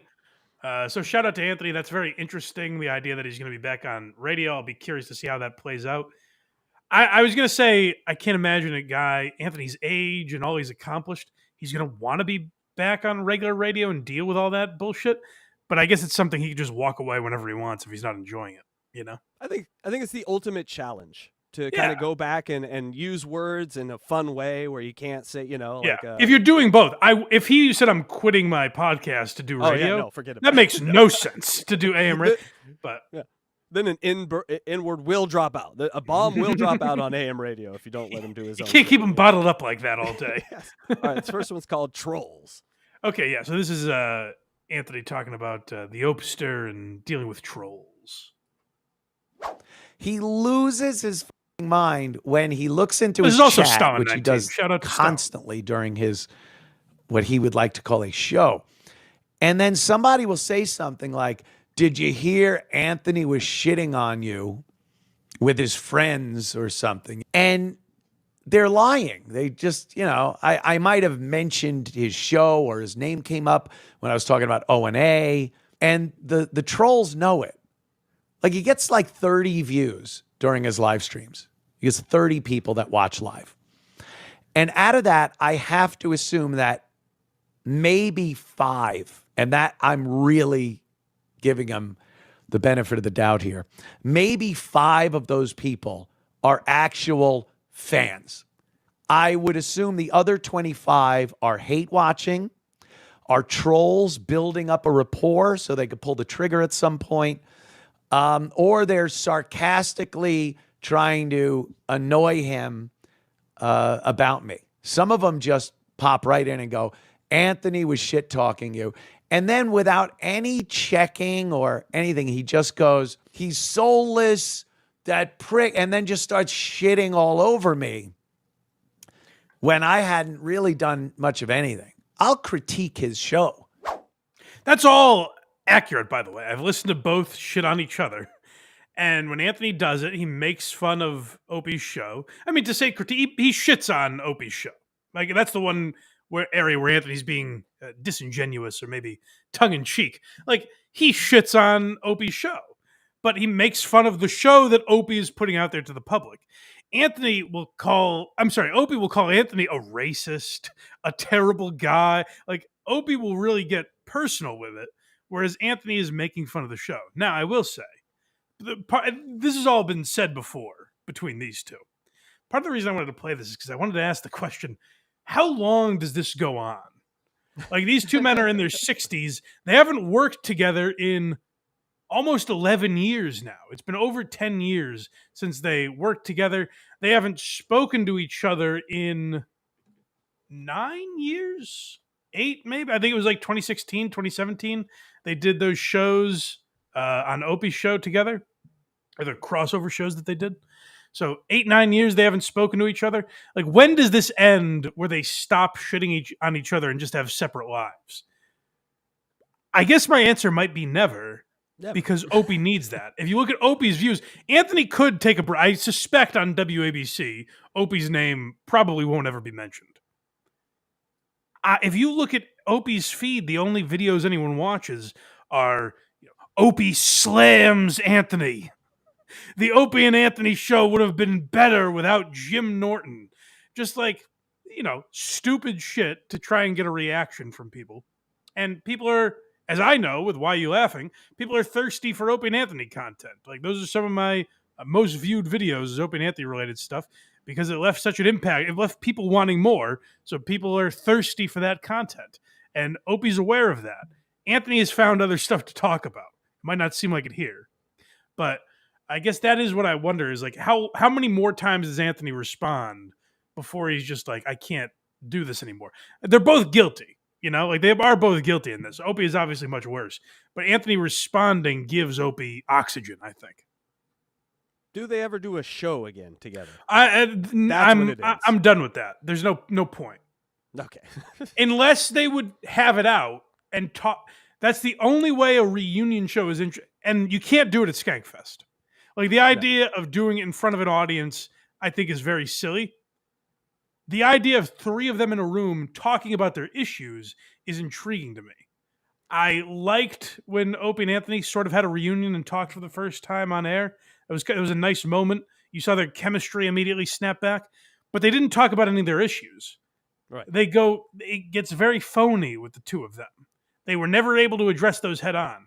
What would give Opie and Anthony fans closure, and we could finally stop talking about these 2, is if they did a show together in the same room, hopefully with Jim Norton. I don't think Norton would do it. But if they did a show together in the same room and said, I hated that you waited to the last second to negotiate our contracts and you didn't tell anyone about it. You would come in a pissy mood, and Opie could say, I hated that you showed up late. I think that you made Reddit accounts. That's an accusation that's been made by Danny Ross, is that Anthony made Reddit accounts to shit on Opie. That's something real that they could talk about, whether or not that happened. I just don't think either of them are capable of doing it. I think Opie's very delusional, and Anthony is very non-confrontational. So I don't think it's ever going to come together. But that's the only way I'd ever give a fuck about a reunion. If they just got together and talked about the news, who would give a fuck? No, you I need think like you should mediate that show, Mike. I was just. If it I would love happens. to. I would that love or Dr. Phil. Dr. I don't Phil, know. like get him in a room, I don't know that I've earned that. I would like all the Opie and Anthony fans, like, who is this man? Why is he part of this? I mean, you do the history of comedy, so it makes total sense to me. I would love that. I think I'm the right man for the job, but I don't think I would be thought of. Gearheads, you got thumbs. You know Get what the to word do. out there, guys. Tell CUMIA. Yes. This next one's called Archives. He's talking about how Opie literally puts their shows up and then claims, like, I don't want anything to do with Opie and Anthony. He's like, I tried to move on from the O&A show, but then Anthony brings up some good points. We did the O&A show. Look at the archives. And I'm just talking to the general public. Look and see how many of my shows are tagged with Opie and Anthony. How about that? Look at how many titles of my shows throughout 11 years since I was booted from SiriusXM. 11 years of shows. And tell me how many have Opie and Anthony in the title or Opie and Anthony as a tag or something, as opposed to this guy who still likes to start his shows with the same song that we started our show with. Oh, that's lame. He does. He does like a different version of I think it's Street Fighting Man by Rage Against the Machine. That was the signature Opie and Anthony song. And Opie used like a kind of a knockoff version of that. It was very cheesy, but because Opie insulates himself, he never has to talk about this stuff, which is so the opposite of what the Opie and Anthony show was. So it is frustrating, and that's why people still talk about Opie and Anthony to this day. I know a lot of people think like, oh, it's lame to care about a radio show.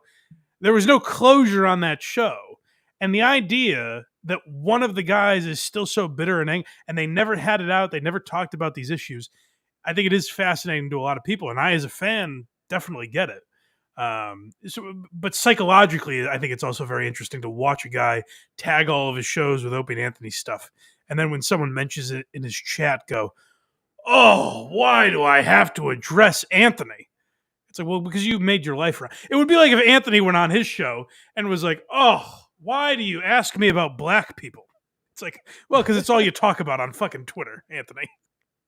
Also, the fall with Opie, because I mean, it's kind of surreal that we have, we're a small channel, 2 years in, we're proud of ourselves, but we are competing on the same level with one of the greatest radio people ever. What? That makes no sense. How does he have no listeners, no follow? Like he's unwatched because he never did anything. He was never interested in anything. I was thinking of this today. Crazy. I was thinking of this today, where Opie is very interested in radio. Do a show making fun of radio. Like, he's fascinated about getting back into radio. Like, do kind of the Jocktober stuff that you used to do. You know what I mean? Like, do anything you're interested in. I think Opie has a very tiny pool of interests. Mm-hmm. Figure out one of those that you're most expert in and talk about that. Anthony's been telling him that for years, and Opie won't listen. And he just focuses on the anger stuff. My guess is he's also unproducible. Like, he seems like a guy where if you're trying to like produce the show and, hey, we should do this. I'm not doing that, doggy. Like, everything's I've done it. You don't know what I'm doing. I've been here. Right. Like, it'd be impossible to work with him. Right. It's saying I've done it. I did it. Why would I do that? While actively trying to do it. You know what I mean? Like, while sitting at Gephard's with Dan the waiter or whatever the fucking guy's name is, and trying to be a shock jock again, and then say, like, why would I do that? Why would I've already done it. Why would I need to do that? Meanwhile, I got Jake Hudson. Jake Hudson, welcome in. That's what he's Those were not Jake Hudson, but like everyone said this a million times. But his best shows were when he had Tukey and Cardiff on. Yeah, but I think he got like embarrassed by that or something. Like, he thinks he's above it, so he stopped doing it, I guess. Yeah, not a good idea. They rocket shipped right past him. It's, again, people get so obsessed with making fun of Opie and shitting on Opie and talking about how terrible he was. And I get that. I partake in it very often. But what you forget is, like, Opie wasn't all bad. It's not every segment in Opie and Anthony history that you could listen to. It's a lot of them. But there are some where you're like, oh, Opie was really good here. And again, like, when you talk about him with Cardiff, where like he's having fun, it might not be for me. I probably wouldn't listen to it, but it would be better than just staring into the camera and going, "Oh, you got to ask me about Anthony." You know, like, he's not capable of making that entertaining. So you figure something else out. Next one's called Loyalty. Well, this has been heavily talked about with Opie, where like he thinks that all these people were assholes. Like, oh, Jim Norton's an asshole, Anthony's an asshole, Travis is an asshole, Sam's an asshole, E-Rock's an asshole, Steve C was an asshole, Rich Voss is an asshole, Bob Kelly's an asshole. All these people because they stopped associating with Opie. And there's no one that Opie can point to and be like, this guy stuck by me. Literally, it's a great metaphor. He's sitting by himself in his house that was paid for by all these great comics. And he's just alone. He's a man on an island by himself and has no one to turn to. You're just a jerk. You always were a jerk. You're not loyal to anyone but yourself. I saw you throw your wife under the bus. I saw you throw all your girlfriends under the bus. I saw you throw your friends under the bus. I saw you throw all your bandmates under the bus. If I could say one thing in Anthony's defense, getting divorced is not throwing your wife under the, like, he had a terrible marriage and an ugly divorce. It's not the same as being disloyal to someone. I saw you throw me under the bus. I gave you the biggest break of your stupid life. Pause. You're loyal to no one. I have been accused of many, many things in my day. One thing I can tell you that no one has ever accused me of is being disloyal. My loyalty over the course of my life has gone beyond the call of loyalty duty. Everyone that knows me would attest to that. Even the people that worked at Compound Media, having, within the past year or so, been fired because we were melding the two camps together from Censored and Compound, they would even have a very tough time arguing that I was disloyal in any way. I kept that company going on fumes and made sure every fucking pay period, they all got paid. I literally withdrew money from my savings account to put into the corporate account so that those paychecks would go out on time. That's what I do. That's what my loyalty to my staff was. And I'm not going to pretend to know Anthony personally at all, obviously. And I do think Anthony plays a bigger part in this than people give credit for. I'm sure Anthony wasn't perfect to work with either. But when you look at Opie, it's hard to even interject that. It's hard to suggest, hey, Anthony has his flaws too, when Opie is so egregiously wrong about everything he's saying. You don't even have time to address what Anthony might have done wrong because Opie is so in your face with all of everything he's wrong about. His list of of terrible takes about this, where he's like, Anthony was disloyal to all these people. Jim, Sam, Travis, E-Rock worked for Anthony for 10 years. Like all these people on the show and associated with the show hung around with Anthony for a long time. And then some distanced themselves like Bill Burr because of Anthony's like political takes and shit. But that's not disloyalty. Like as he says, Anthony's a lot of things. Loyalty isn't really a factor in his relationships, it doesn't seem. Anthony paid Gino Bisconti for years to be his right. good buddy. So, I mean, you know. Like, right. Who needed that show? But Anthony was like, he's a good guy. Imagine it. Imagine having a salaried employee because they're a good guy. He's fun at the bar. You're hired. Right. Now, this one's called Relationships. It's kind of on the same theme where, like, well, who's left in Opie's life if Anthony's disloyal? Oh, this, on the other hand, when you talk about loyalty, I've never worked with or known someone who has fucked more people over under this false guise of being friends or coworkers or something than Greg Opie Hughes. He acts like a scorned girlfriend, like a woman. And then friends? What friends?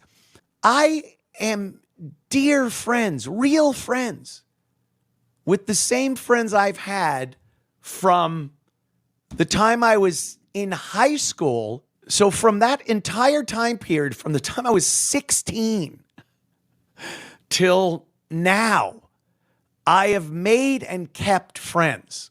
This guy, I hear about one or two frat boys that he's known over the course of the years, and then that's it.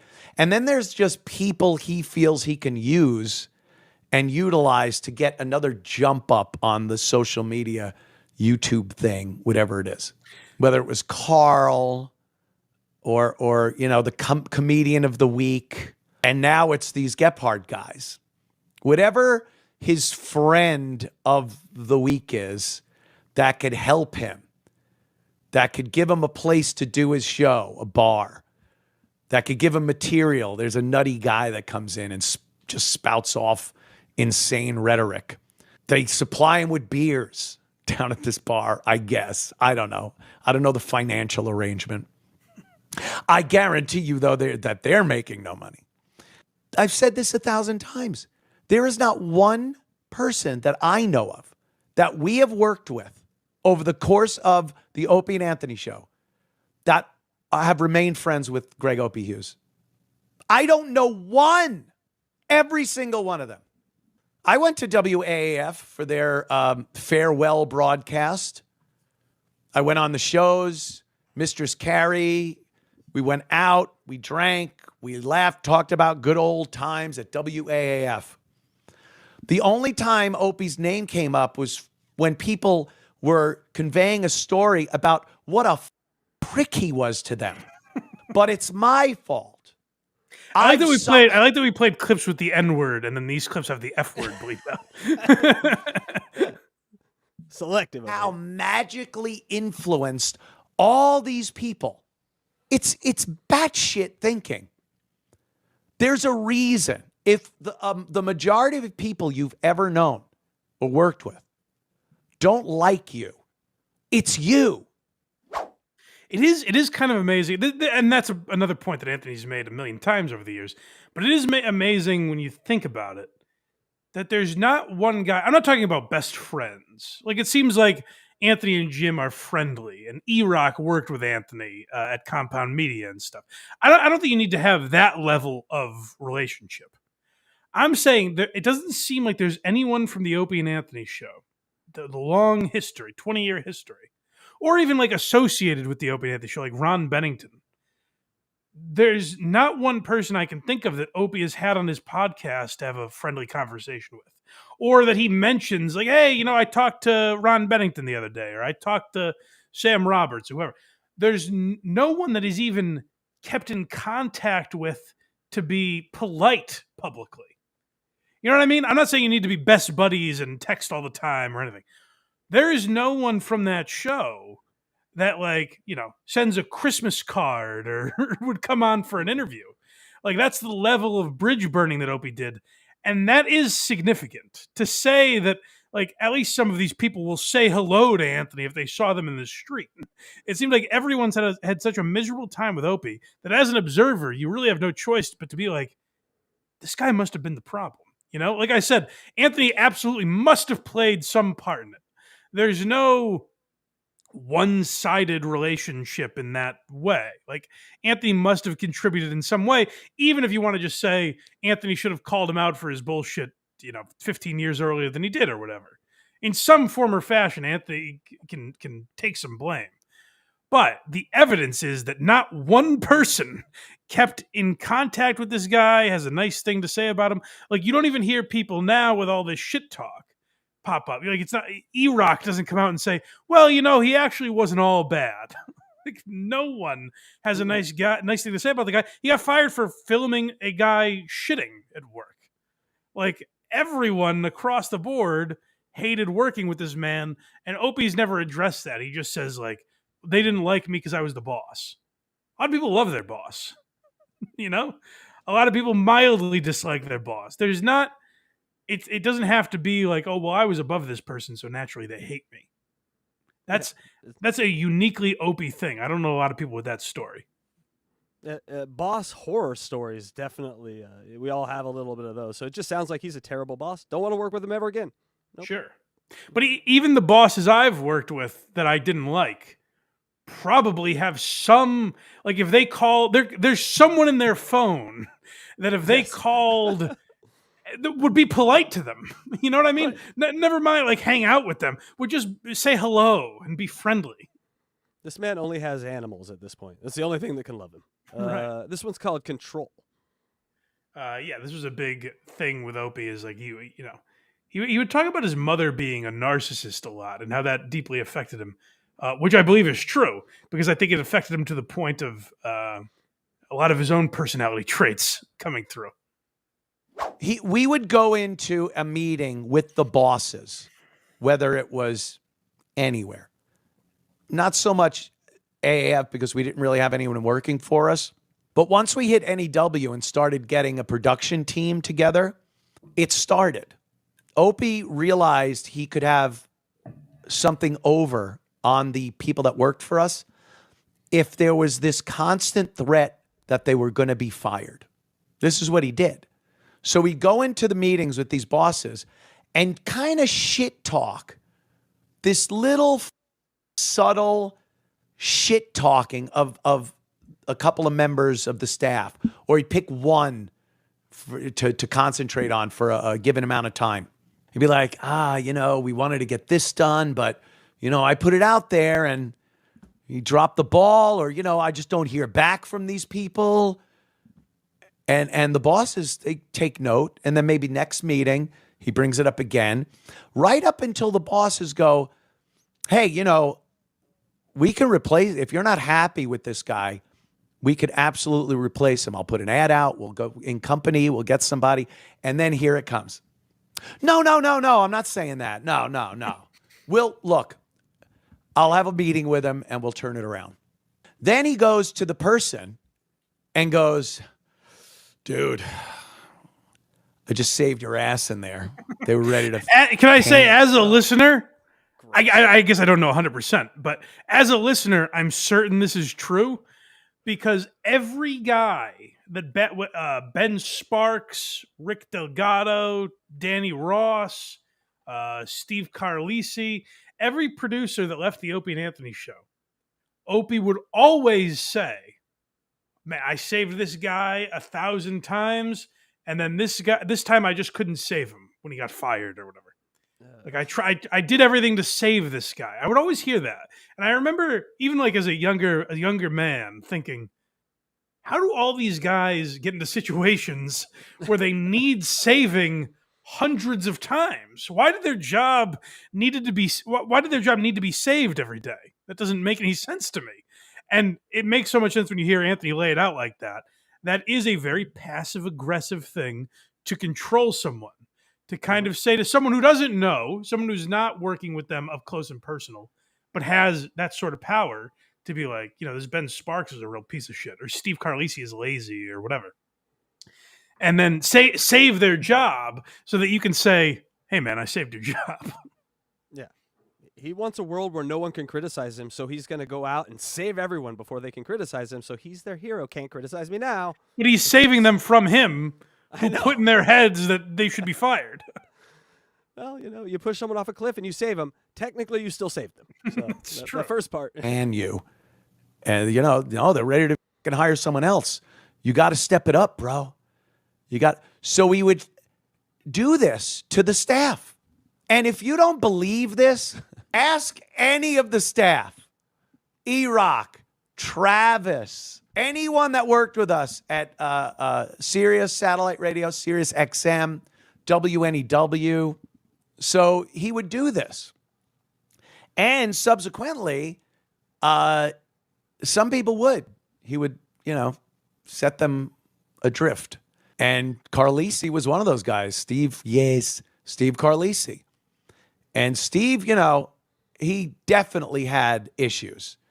Okay, this was the guy they were talking about on KB that the channel went boop. Yes. Yeah. Steve C did. So the story is that he took his own life. I believe what I've heard, and if I'm wrong, I apologize. He had one of those like stomach stapling or lap band surgeries, and there's basically a limit you can eat on those. My understanding is that he ate in a way that would end his life. You know what I mean? Like he did. Like I don't know if it's an active suicide, but like he behaved in a manner that he knew would end it all. If that makes sense. That's the story that I've heard. I don't know that that's true, but there has always been unaliving yourself, as apparently we have to say, surrounding the end of the Steve Carlisi saga. So that's what Anthony's talking about. Yeah, and if you want to talk to someone, dial 988, and you can talk your problems, and you can, Oh, is that right? Yeah, it's like 911, but for mental health. I didn't know. Or you can text them too. I once called the suicide hotline, and I talked about a lot of the depression I was dealing with and everything. And I talked about being legally blind and how that affected my life. And the person on the other end of the phone said, "Oh boy, I really don't know what to tell you about that." No. I said, Oh, "All right, well, not so glad I helpful. called. Good chatting with you. I guess I'll just hang up then." Wow. But yeah, dial 988. I guess I'm sure they're a lot of help. This guy, I believe, not talking out of school. I worked with him for many years, but he didn't seem like he was a happy guy. And it was kind of sad because he was very funny, talented. He was a fun guy to be around. But Steve was a great part of the show. There's a lot of Steve C clips that I like and find very funny, and we'll go back and listen to sometimes. Steve was a very good part of the Opie and Anthony show, and he was the executive producer. And he got into a lot of shit with the staff. He's a guy I believe did have a lot of problems.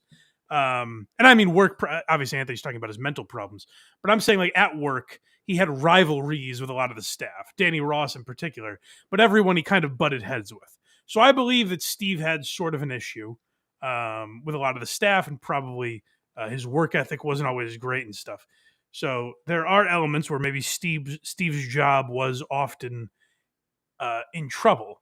But Opie would go the extra mile where Anthony and Jim would joke about Steve being lazy or fat on air. Opie would get really violently angry with Steve. And it was always a different tone. It was never fun. It was always like, oh boy, the jokes are kind of slowing down because Opie is so angry. And that was always an uncomfortable. If you go back and listen to old Opie and Anthony clips, it's always uncomfortable listening when Opie's talking a lot because it would be Jim and Anthony riffing and then Opie being angry because he didn't have that ability to be funny and make fun of Steve. He would, basically threaten his job and be angry guy. And that's never great for comedy. No. And I don't think it was imperative to get rid of Steve when they did. And I think it was very detrimental to his mental health to get rid of him. I think that should have been taken into consideration when looking to get rid of that guy. And he was one of the prime guys that used to get shat upon by Opie in the meetings with the bosses. While all true, that is one move I didn't love from Anthony, where it's like, if you know anything about mental health, there's a lot more going on than just whatever he dealt with Opie. Anthony's kind of insinuating that the reason for this guy's demise was how Opie treated him, which I never liked that when people do that shit. We talked about it with Ty Rivera threw that accusation at Tony Hinchcliffe that he made some Kill Tony member off themselves or something.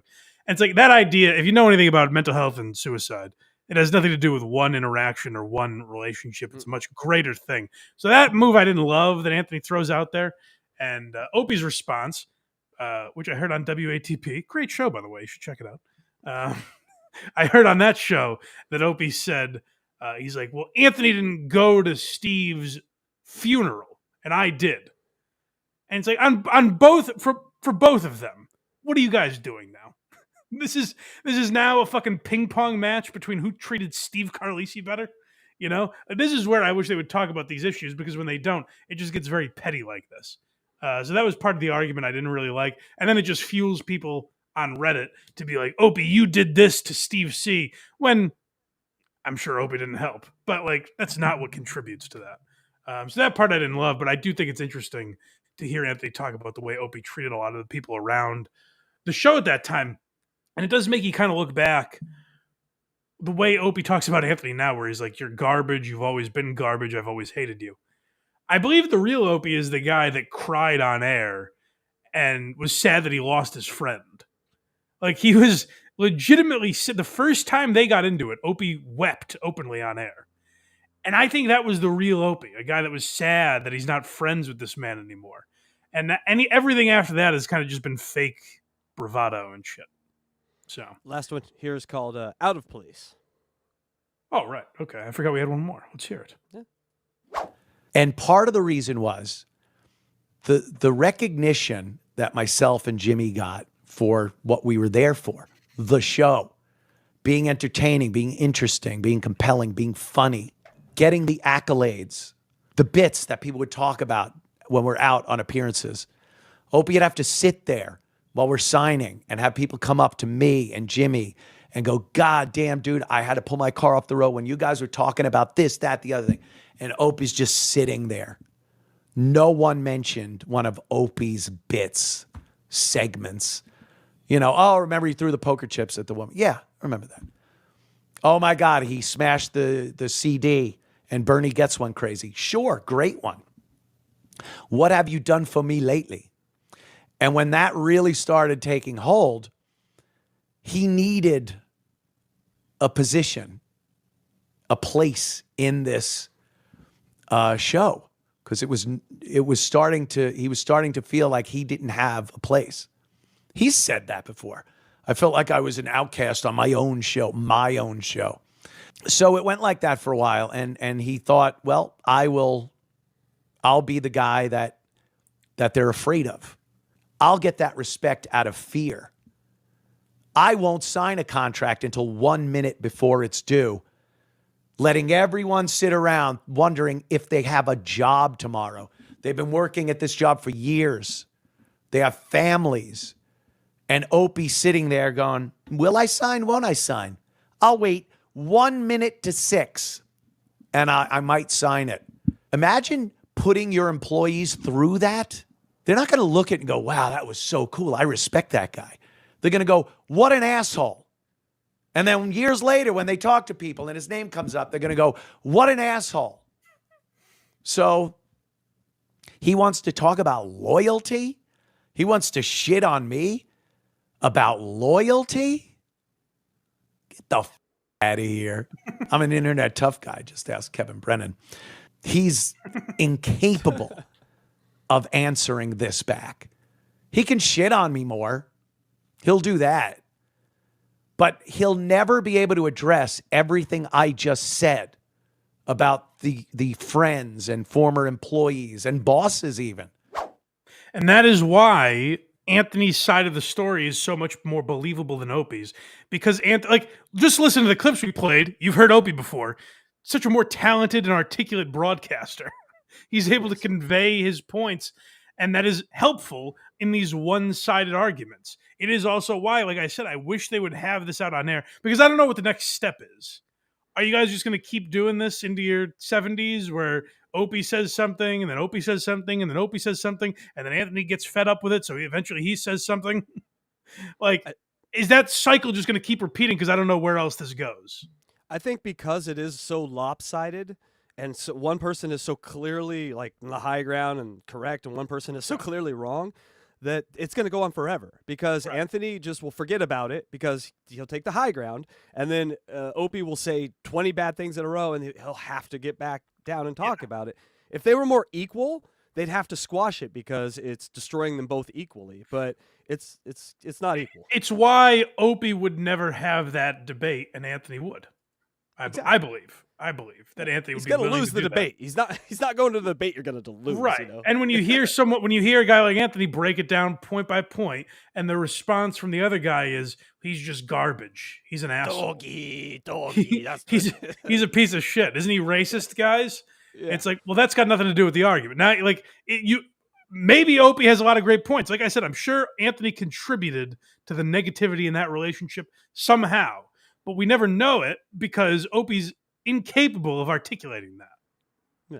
And just a reminder, the author that wrote the book with Anthony and talks with Anthony, every week, said 100% he's doing this just to spite Opie, just so it takes that argument away. I would bet there's some element of also just fuck you to kind of traditional media and everything as well. Yeah. Like to Sirius XM for firing him and all that stuff. I'm sure there's some element of it that he just wants to get back on radio to show everyone he can do it. But yeah, I do love the spite. I love spite employment. That's hilarious to me. Or spite volunteering even. He might be volunteering just. All right, we ready for some super chats, Electra? Oh, sure. Alrighty, Joe from Virginia. Have a great show, boys. Long live the Daylords. Thank you, buddy. Hey, thank you so much.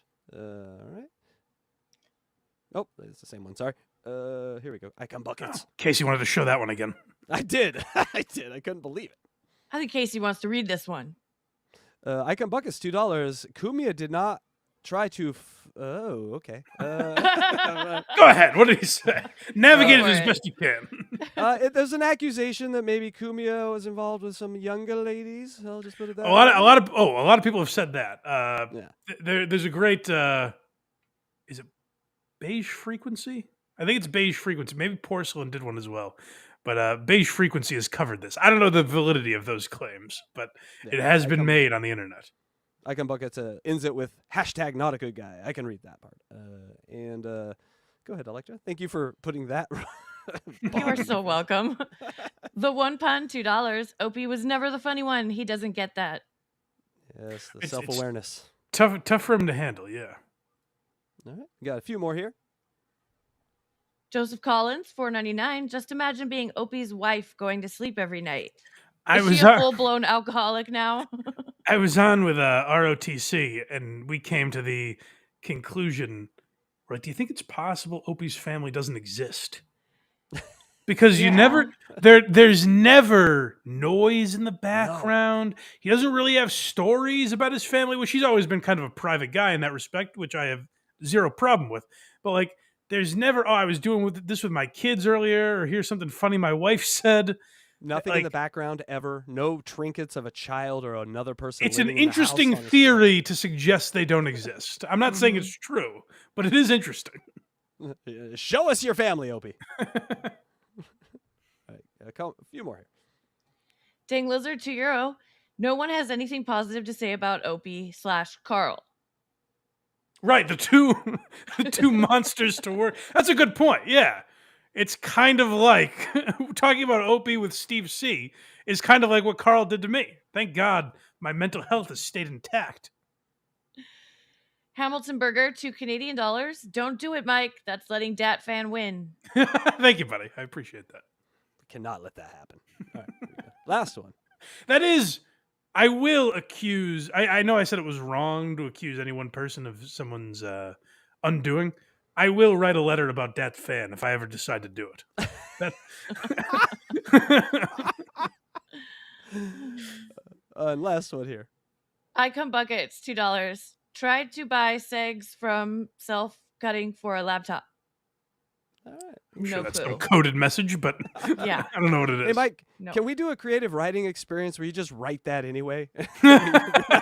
Read it on air. I think that'd Maybe, be fun. maybe. We'll see. The Dat Fan letters. Awesome.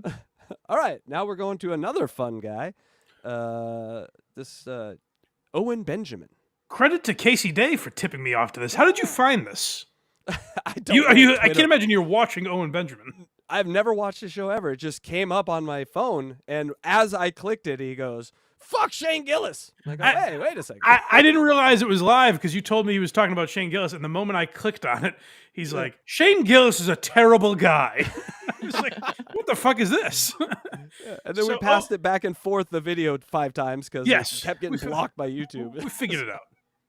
But and that's something. If you don't know Owen Benjamin, that's something I empathize with. The idea that he's been censored by YouTube and everything. He was he got canceled in the midst of a lot of that stuff happening around Trump's election and everything. I think times were crazy then, and I don't remember exactly what Owen Benjamin did. I don't know if it warranted a canceling. I'm sure it didn't. But Owen is a guy that has dug his heels in. And one thing I always respected Shane for is when he got canceled, Owen will say he didn't get canceled, but when Shane got fired by SNL, Shane did not become a guy that was consumed by cancel culture, and he didn't make that his identity. Owen Benjamin made that his identity, and that was his ultimate undoing, and he seems crazy based on this episode that I watched, where he's going to take down Shane Gillis. If you want to leave the business and you think it's a toxic culture, he was a stand-up in LA. If you think that's a toxic culture and everything, and you leave it, that's perfectly fine. But to now make your show about shitting on comics you're jealous of is a weird move to then be like, and I don't even care about that world. I don't want to be part of it. It seems like he very much wants to be part of it and is a little jealous that he's not anymore. He also has this weird, for context, when we watch these clips, I guess Owen Benjamin had a Jewish character named Ira. Mm-hmm. Yep. And again, I'm sure he got in trouble for that, and he shouldn't have, probably. He's talking about, I don't think we have the clip in the video where Shane does a Jewish voice. And then he's like, he plays that and is like, Shane Gillis stole from me. It's a clip. I just heard it on Matt and Shane not long ago. I think it might have been the episode Ari Shaffir was on. But Shane's like, ruin that man's life. Like he's making fun of Shane in kind of a stereotypical Jewish voice. It's like Mort Goldman from it's the Jerky Boys guy. Yeah. It's well, like one of those characters. It's a stereotypical voice. No one owns it. But Owen Benjamin felt that Shane stole that from him, and that was grounds for him to go off on Shane. Yes. So this is just tell me when to stop because there is no segments on this. He just rambles for 6 minutes. Yeah, we Casey Day cut down 6 minutes of. How long would you say he talked about Shane? An hour and a half of this 2-hour video? 2-hour show, and he'd talk about something else and then come back to Shane, and then talk about something else and come back to Shane. It was a very peculiar show. Yeah. I just Googled this guy. He sounds kind of like a piece of shit. Well, no, Well, he's. I don't know. I don't know enough about his story to agree with that. He's a guy. He's got a weird path where he was on Sullivan and Son on TBS. Steve I Byrne. know. He was on a sitcom. And then went this route. He told a couple trans jokes. And when he got in trouble for that, he really doubled down and made that his identity. And I remember, I don't remember what he got in trouble for. I'd have to look into it. A lot of people suggest him for Why You Laughing, which I will do at some point. I'm sure he got fucked. Like, I'm sure he got fucked over. And I'm sure I would have defended him at the time if I had a show. But now he's made it his identity, and that's always ill-advised. He was kind of kicked out because he was kind of thought of as a conspiracy theorist, before, a lot of now he's Yeah, now but looked at then it a he's little also bit Which I don't mind that. alt-right and all this Well, who other gives a stuff, shit? so I Who don't know. who cares about that? Well, he also, fun fact, he's 6'9". This guy's He's a That's tall, that's handsome guy. giant. Yeah. So he had a lot of things going for him in Hollywood, but He was on The House Bunny, that movie. yeah, we could sit here and list Owen Benjamin's resume, or we could. He's a piano teacher. Play the clips. Watch the freaking clip. Now that everybody can do the gay jokes and the Jew jokes, what did I say exactly? He's He also spends most of his show reading tweets that he did for the last week and the responses to it. That's like 90% That's a lot of what it this is. Yeah, him being Yeah, like, wasn't I really funny on Twitter? Yes. Shane's trying to basically do Ira. And I gotta say, Shane wasn't doing he was making fun of Ari. It was a 30-second clip, and he moved on. He's like, Shane stole this character from me. I got news for you, Owen. A lot of people have done that. A lot of people have gone, oi, it's chilly in here. That's not a unique thing. You didn't invent that. No, you should hear Rob Sauls. It's amazing. They won't acknowledge. And it's not about fame, it's just about honor. I wrote, now that it's safe, they're all doing my jokes from 2017 that got me permanently removed from YouTube. Still can't be on YouTube. I'm aware that I'm an anti-Semitic hipster, literally shooting a sketch next month about it. Like, I'm fully aware of the whole, I have a first edition of Henry Ford's book about the Jews. Like, I get it. But in comedy, that should actually have some weight. The fact that I did it first. The fact I'm completely banned from... Yeah, I think Owen got fucked over. Again, I'll have to look into exactly what happened. But I do remember he was on Legion of Skanks talking about it. And he tweeted stuff about trans people, takes that I probably agree with.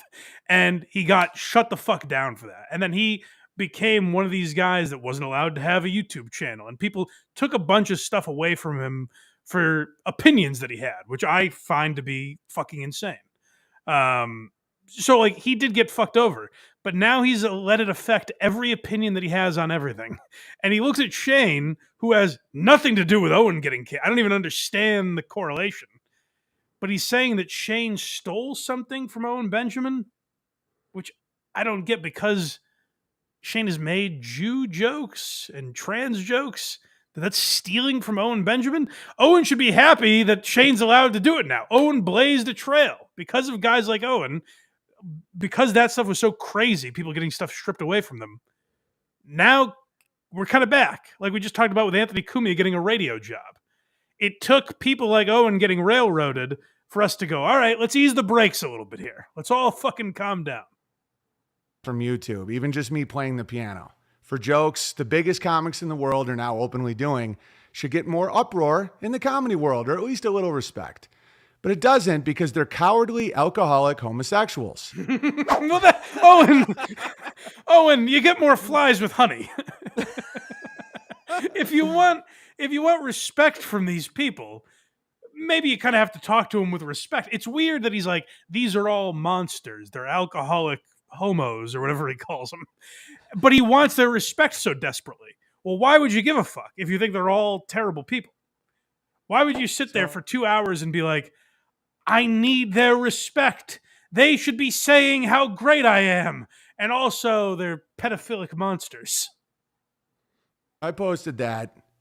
I said, Bud Light tastes like a homeless dude is pissing in your mouth and gives you female breasts. That should be their new marketing campaign. Now that the hack mainstream sellout social engineer comics can make fun of Jews and homos, I'm going to make fun of what they are not allowed to make fun of. Each other. Whoa, what an edgelord. Oh, and don't you see this is a little sad to now be like, I'm going to do the really edgy thing and I'm going to make fun of that. Go ahead. Yeah. You don't have to set it up as how edgy am I. Just make fun of them. Who gives a shit? People, I got news for you. People do it all the time. It's what this show is. Too Lazy to Try, Podcast Cringe. There are plenty of channels that make fun of these comedians. It's not like people are going to watch this and go, oh my God, Owen just made fun of Shane. Like, Owen needs this respect. Whereas, like, he did, by the way, in this episode, he's playing Red Bar clips. And he's like, the only truth teller is Mike David. Yeah, Mike David doesn't give a fuck if Shane Gillis likes him and pays homage to him. Like, that's one thing you got to say about Red Bar is he doesn't give a fuck who likes him. Owen Benjamin is sitting there whining for 2 hours that Whitney Cummings doesn't like him and Bert Kreischer abandoned him. Like, that's the sad part of this Owen, is you don't see if he looks up to Red Bar so much and he's like, he's the only honest guy. Well, then you shouldn't care if these people like and accept you. Their gay little cartel is a weak point. Ha. The fact professional comedians aren't. I thought he actually had a thought. He's just reading him. He's quoting himself. He does the ha of his own tweet. Exclamation point. LOL. Make fun of each other outside of scripted, horribly boring roasts is pathetic. Today, the topic is Shane Gillis. And no, I'm not just jealous. Like, I was never jealous of Indians shitting in the streets or blacks stealing bikes or homos pumping each other into diapers. Well, no, I don't mock what why I he got aspired. thrown off YouTube, I guess. Comedy in threes, Mike. You always do comedy in threes. But again, I won't even say, like, I would never even argue Owen's opinions because I think they're all, like, him doing that because of what happened to him. It's all him digging his heels in and go, well, I'll say this about Indian people. I'll say this about black people. You know what I mean? Like, it's him trying to be an edgelord, which I get where that originated. But then it stops being shocking, and it's just people being like, is this guy a fucking racist? What's going on here? To be, I mock what disgusts me. And today, Shane Gillis, you disgust me. All right? Oh, he was canceled. He was never canceled. He was fired from SNL for saying... Well, he was. It's the same shit that happened to you. It's just Shane didn't let it consume him. He kept working hard, and he was reaccepted again. He had a following that supported him enough to become a headliner, to become the biggest podcast on Patreon, and be a major sketch show with Gillian Keeves. Those were all supported by the fans, and because those started getting attention, the industry was like, fuck, we screwed this one up. We need to embrace this guy. I guess in Owen's mind, Shane should have been like, fuck you. And there's something to be said for that. I was one of the many people rooting for him to go on SNL and just torch the place down in the monologue, and he didn't do that.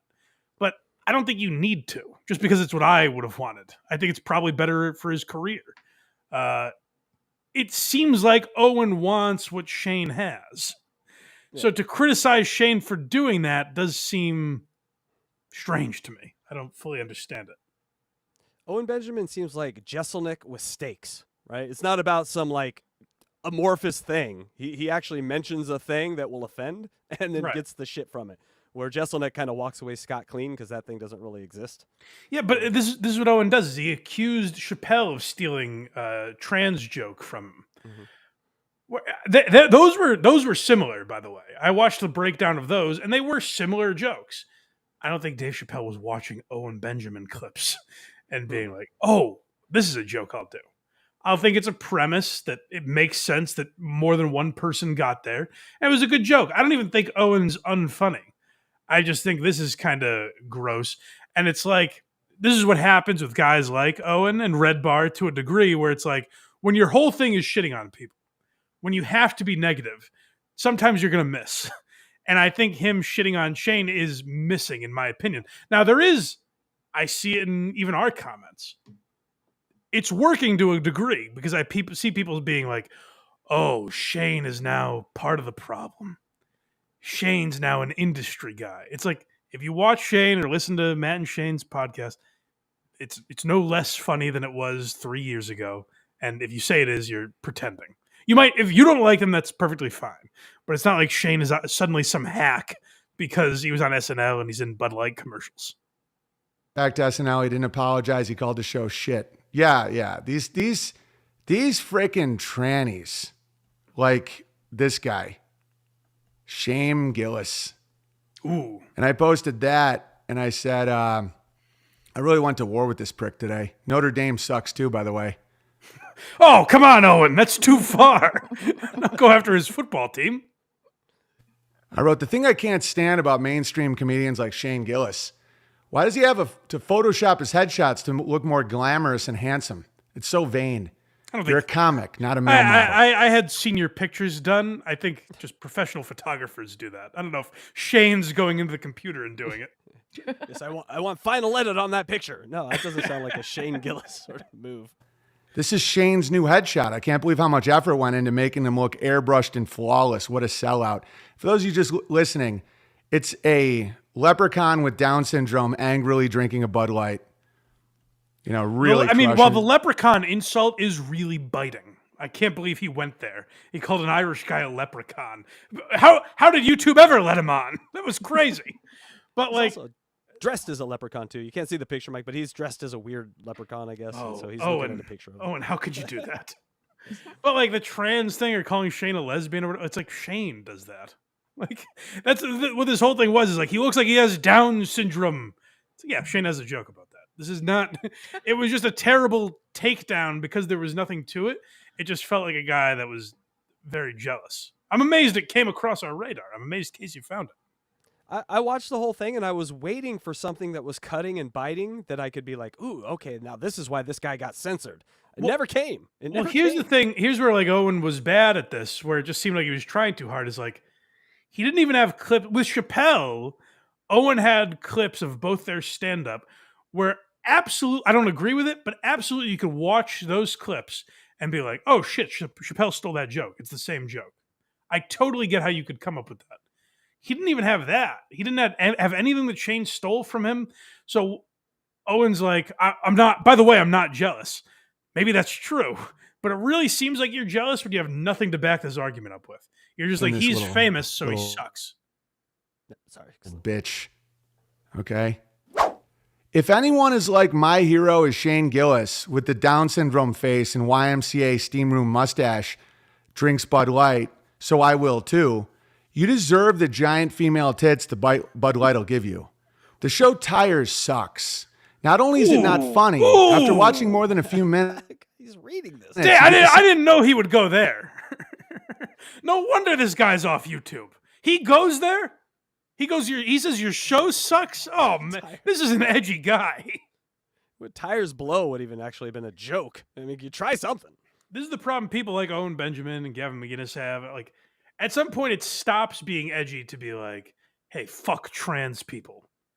Like, at one point, that was edgy, and that would get you canceled. Now, no one really gives a fuck. So now they're just grasping at straws at how to remain relevant. And so now they're like, oh, well, Shane's popular. Maybe I'll make fun of him. And it's like, I guess, but you gotta have something. And again, you want to talk about like Red Bar. I saw Red Bar try to make fun of Shane. I didn't think there was a lot there, but like at least Red Bar will give it a go. He doesn't just go, well, Tires is bad. Oh, okay, don't watch it then. Yeah, he actually watches some of the episode and just kind of goes, "That's bad." Yeah, breaks it. He's not just like, this guy sucks, man. Don't all you Bears agree with me in the chat? I never got what the Bears thing was, but yes. I guess because he lives in the woods. I'm not really sure. I think they might be his gearheads, his Bears. Yeah. Oh, yeah, it is. That's what he calls his fans. Yeah. I don't know. That's a very weird thing to call people if you're, anti-gay. But anyway, same disgusted and sad feeling you get when you find out someone you care about had an abortion. Shane Gillis could star in the remake of Life Goes On and play an even more retarded-looking Corky. Oh, come on, Owen! Stop going there. We can't handle it. Now you said he's retarded, and you used a 40-year-old reference, Owen. They're going to take you off Twitter next. This has the feel of Tom Myers Against the World. It like how he reads those jokes and just like, I'm waiting for. Well, that's a ridiculous comparison because that's a great show.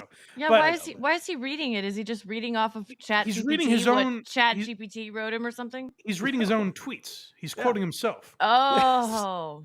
He was so brilliant earlier that he had Gotcha. to redo those. He was workshopping them for Twitter and bringing them to us on the live show. And I got to tell you something, Owen. I know Elon is edgy. Elon is out there. But if he hears that Corky from Life Goes On joke, a 40-year-old reference, I think Elon might say, we can't have this guy in our play. I am trying to make money at the end of the day here. Like, that's too edgy, Owen. What have we been missing with this guy? It's a shame he took himself out of Hollywood because we could have had, primo stuff like this. Drunk and way fatter than Corky, who was just normal retard, not drunk gay retard. Shane Gillis is like the everyman that you're supposed to relate to as a blue-collar American, but only if you're one of those fat, dumb, drunk, queer blue-collar Americans. Shane Gillis used to be a petite... Yeah, that's what... yeah, I guess. It is like evil Chat GPT jokes. It's they go nowhere. Yeah, and is he gay because Bud Light supported Dylan Mulvaney? Is that what makes him gay? Like, what is the gay Bud Light correlation? I never got it. Something about drinking, like something in the actual drink itself that takes some of your like hormones away. He's a conspiracy theorist, so he believes that it's called social engineering and that these companies are trying to make us all women or some shit. Like again, even if that's a little out there for me, but he could probably convince me. You know, like if he has good arguments for that, go for it. But when he's talking about something that's based in nothing, it just seems very silly. Retard girl named Lily before Bud Light. Lily just like playing with her cat. Not anymore. Now Lily is Shane and has a Velcro mustache. Is the audience, because we can't retweet him because he's just reading them, is the audience supposed to just go, that's a great tweet? That's really good. Like, what are we supposed to get out of him reading his tweets? I'm finding it as an effective time way to do your show. Maybe say, hey, I've got a lot to say about Shane Gillis. I had more to say earlier. Go to my Twitter if you'd like to read. Because obviously, I'm not going to sit here and read 50 tweets. I'm just going to say something off the cuff. I'm never preparing for a show again. I'm just looking at my old tweets from now on. That's good. Craziest thing about the Biden administration that lasted with horrible consequences is under his watch, they legalized the broadcasting of live abortions being performed on television. Don't believe me? Watch the show Tires on Netflix. Oh, he tricked me! Damn Shane it! Gillis. I thought I was Hopefully like, wait a second, Owen. I don't remember an abortion being broadcast. And then he suckered me. Tires is an abortion. That's a Tom Myers show. It gets overturned. This is also, by the way, like, take that back, what you said about Tom. I mean, it's good, is what I meant. But, like, amazing. Like, if someone said that at a roast of Shane Gillis, no one would be offended. It'd be like a funny, like, oh, yeah, it's an abortion, whatever. Like, this is not some guy that can't be handled by entertainment. I gotta shame on YouTube. This is the guy that we can't handle watching? That's how I felt. Like, that's really, and we support you because this is egregious by YouTube. They were like, this is too edgy. The public can't handle this. Yeah, it really does shine a light on how ridiculous things got. This was the one that this was the one? Right. We couldn't have what if a children found an episode of this? Did I say a children? Shane children, yes. Yeah, sorry. That's how Craig calls them. Gillis doesn't make tens of millions of dollars from Netflix to empower the white middle-aged dad in America. He's to make them look drunk, fat, pathetic, and retarded. With his Velcro mustache and fake balls they let him wear for self-esteem. You're a roast comedian. You got to take it. And all these white knights that are like, how dare you? You're just Hold on. You go for it. Who's not taking it? I'm sure there are people on Twitter that are like, hey, you can't make fun of Shane. He's funny. But, like, I don't care. I'm a Shane fan. I don't give a fuck if you make fun of him. Go for it. But have something. Bring something to the table that, like, his friends don't. If you hate the guy this much, don't use jokes that his friends would make. I think we're going to get some substance here. You're like, hey, your show sucks. Ooh, Owen, don't go there. That's too much. I've got a high tolerance for being outraged, but that's a little much. It's honest. It's lukewarm Owen. It's none of this is hot. None of it's coming in scalding, you know? No, he had nothing on this. Darnell Rawlings came in on fire compared to this guy. You know? Right. Well, No, it is. It's no, like no. reading his tweets is doing him a real disservice, because even like from I'm listening to him give his perspective, and you just hear him read those tweets, and it's someone where even if you agreed with them politically, like if you agreed with all the points they're making, you go, yeah, no, they're corporate, they're being controlled by the, like, it's exhausting. Like his opinions on things, even if they're right, are it's exhausting to talk to someone like that who can't have a conversation that doesn't loop back to the fucking Illuminati. They're poisoning the Bud Light, they're poisoning the drinking water. Yes. Even if you're correct, Owen, it's exhausting to talk to someone like that who makes Shane Gillis's Netflix special or his sitcom about the powers that be. Like, that's exhausting to hear someone go pontificate like that. No, he's gonna try and do my Ira fucking Jew voice. After I had Sam, meth face Tripoli, tell me I couldn't wear the Grappler mask and he was worried about me. No, sir. This is someone that's really crazy. Like someone that's talking about something that no one gives a fuck about. He's like, well, Sam Tripoli told me I couldn't do the...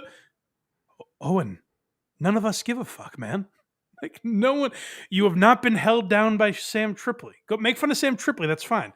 But this idea that Shane Gillis owes you an apology for doing a cliche Jewish voice and tying that to Sam Tripoli, and like, you sound psychotic, man. Get out of it. Like, I've heard Owen be funny, and I'm sure he probably makes some good points politically, or points that even if you don't agree with them, they're interesting. This is not that. This was a guy grasping at straws and trying to be relevant by putting Shane Gillis in the title of his fucking episode. Yeah, this is a clickbait. Hey, Bears, Shane Gillis has no Jew joke privilege. Owen earned it with blood and sweat. Well, no, I mean, Shane earned his Jew jokes with his Bud Light piss water. You sound crazy, man. What does that mean? You sound fucking nutty. I am an amateur eugenicist now, so I'm not like upset about good. that. I hope I'm not coming across as angry. I just am. Moment of self-awareness. I wish that was where you ended it. That just should have been where he walked off. Where he's like, this isn't coming across as angry, is it? Just relating all the world's problems to Shane Gillis being in a Super Bowl commercial. That would have been a great joke. Pumped to make fun of this fuck. Shane looks like in the Down syndrome world, it still has a 1 to 10. Corky from Life Goes On was an 8. Come up with a better reference. When did Life Goes On go off the air? 35 years ago? Yeah, like 97, 98. Okay. I think. All right. Yeah. Well, all right. Well, I take it back. It's under 30 years. I'm sorry, Owen. I think the crime here is that there hasn't been more representation by people with Down syndrome. Right. We can only come up with one name? We can only come up with one. Jesus. Fuck you, Ollie. It's a 2. Like, other retards are like, Shane Gillis is very unattractive. I had to swipe. Oh, and I can't handle how edgy you're being. No one's ever done that retard voice before. This guy is shocking. Keep him off of YouTube. The kids can't handle this.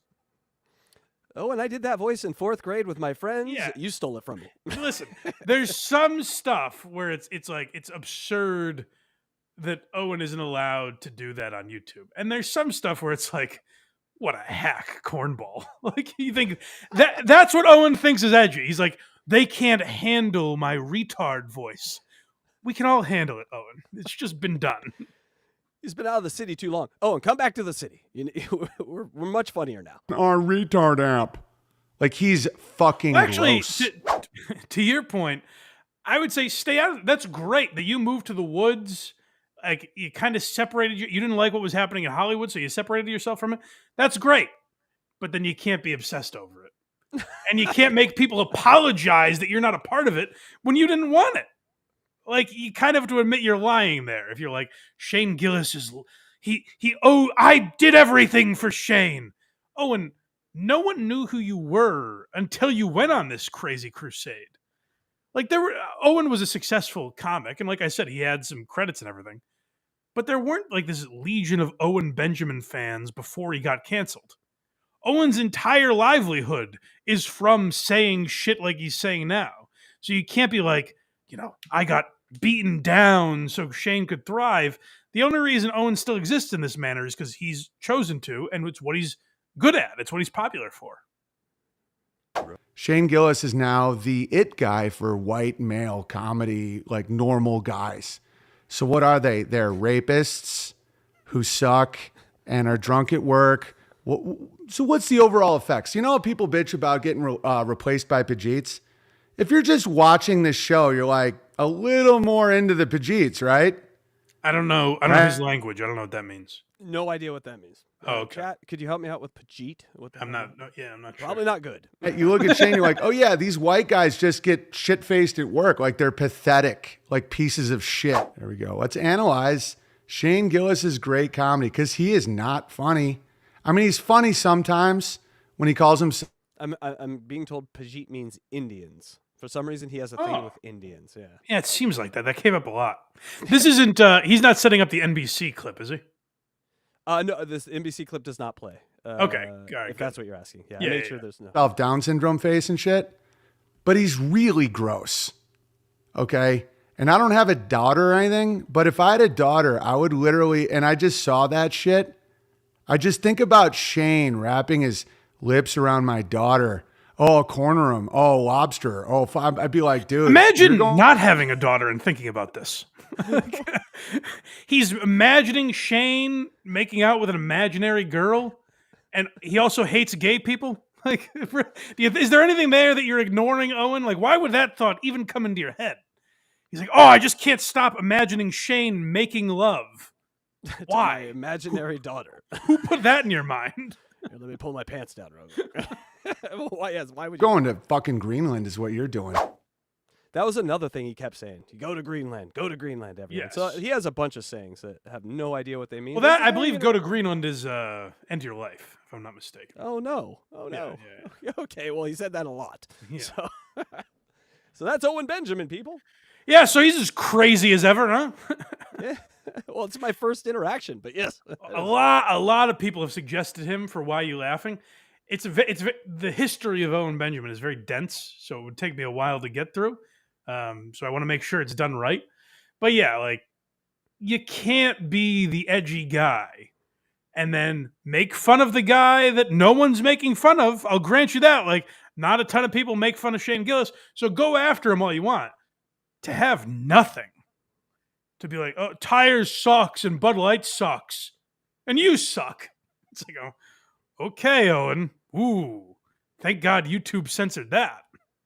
There's kind of a Matt Reese energy to him too. Like, That's not Owen's much more talented than Joe Matarese. Let's not reduce him to that. Just an energy. I didn't say comedy, but all right, Electra, got a few here, and then we'll maybe get to the goal. We're there already. That's very exciting. Yeah. I come buckets, $2. No, we already did that one.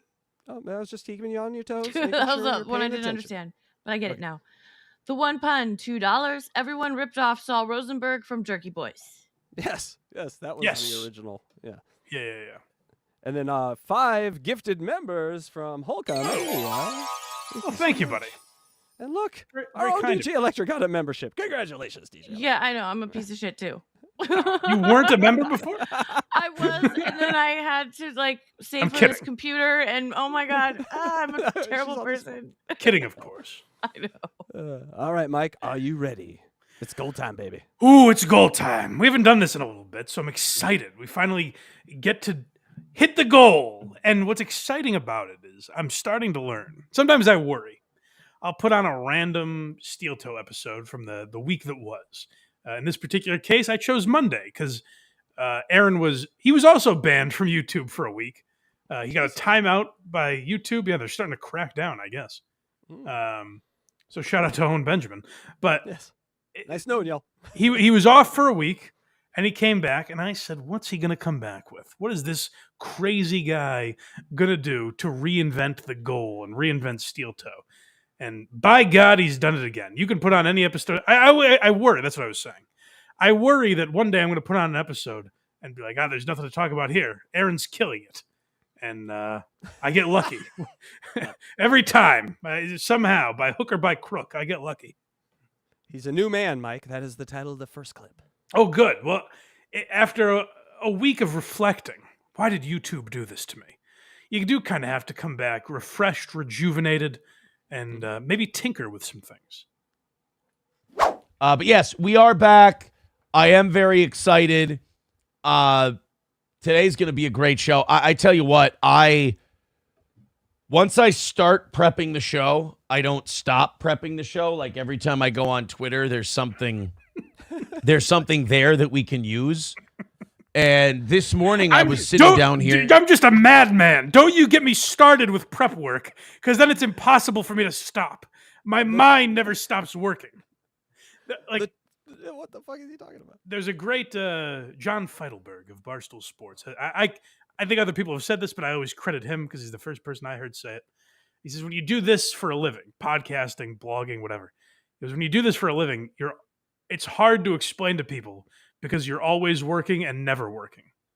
Like, nothing you do looks like work, but you are always looking for stories, looking for things to talk about, looking for different takes on things.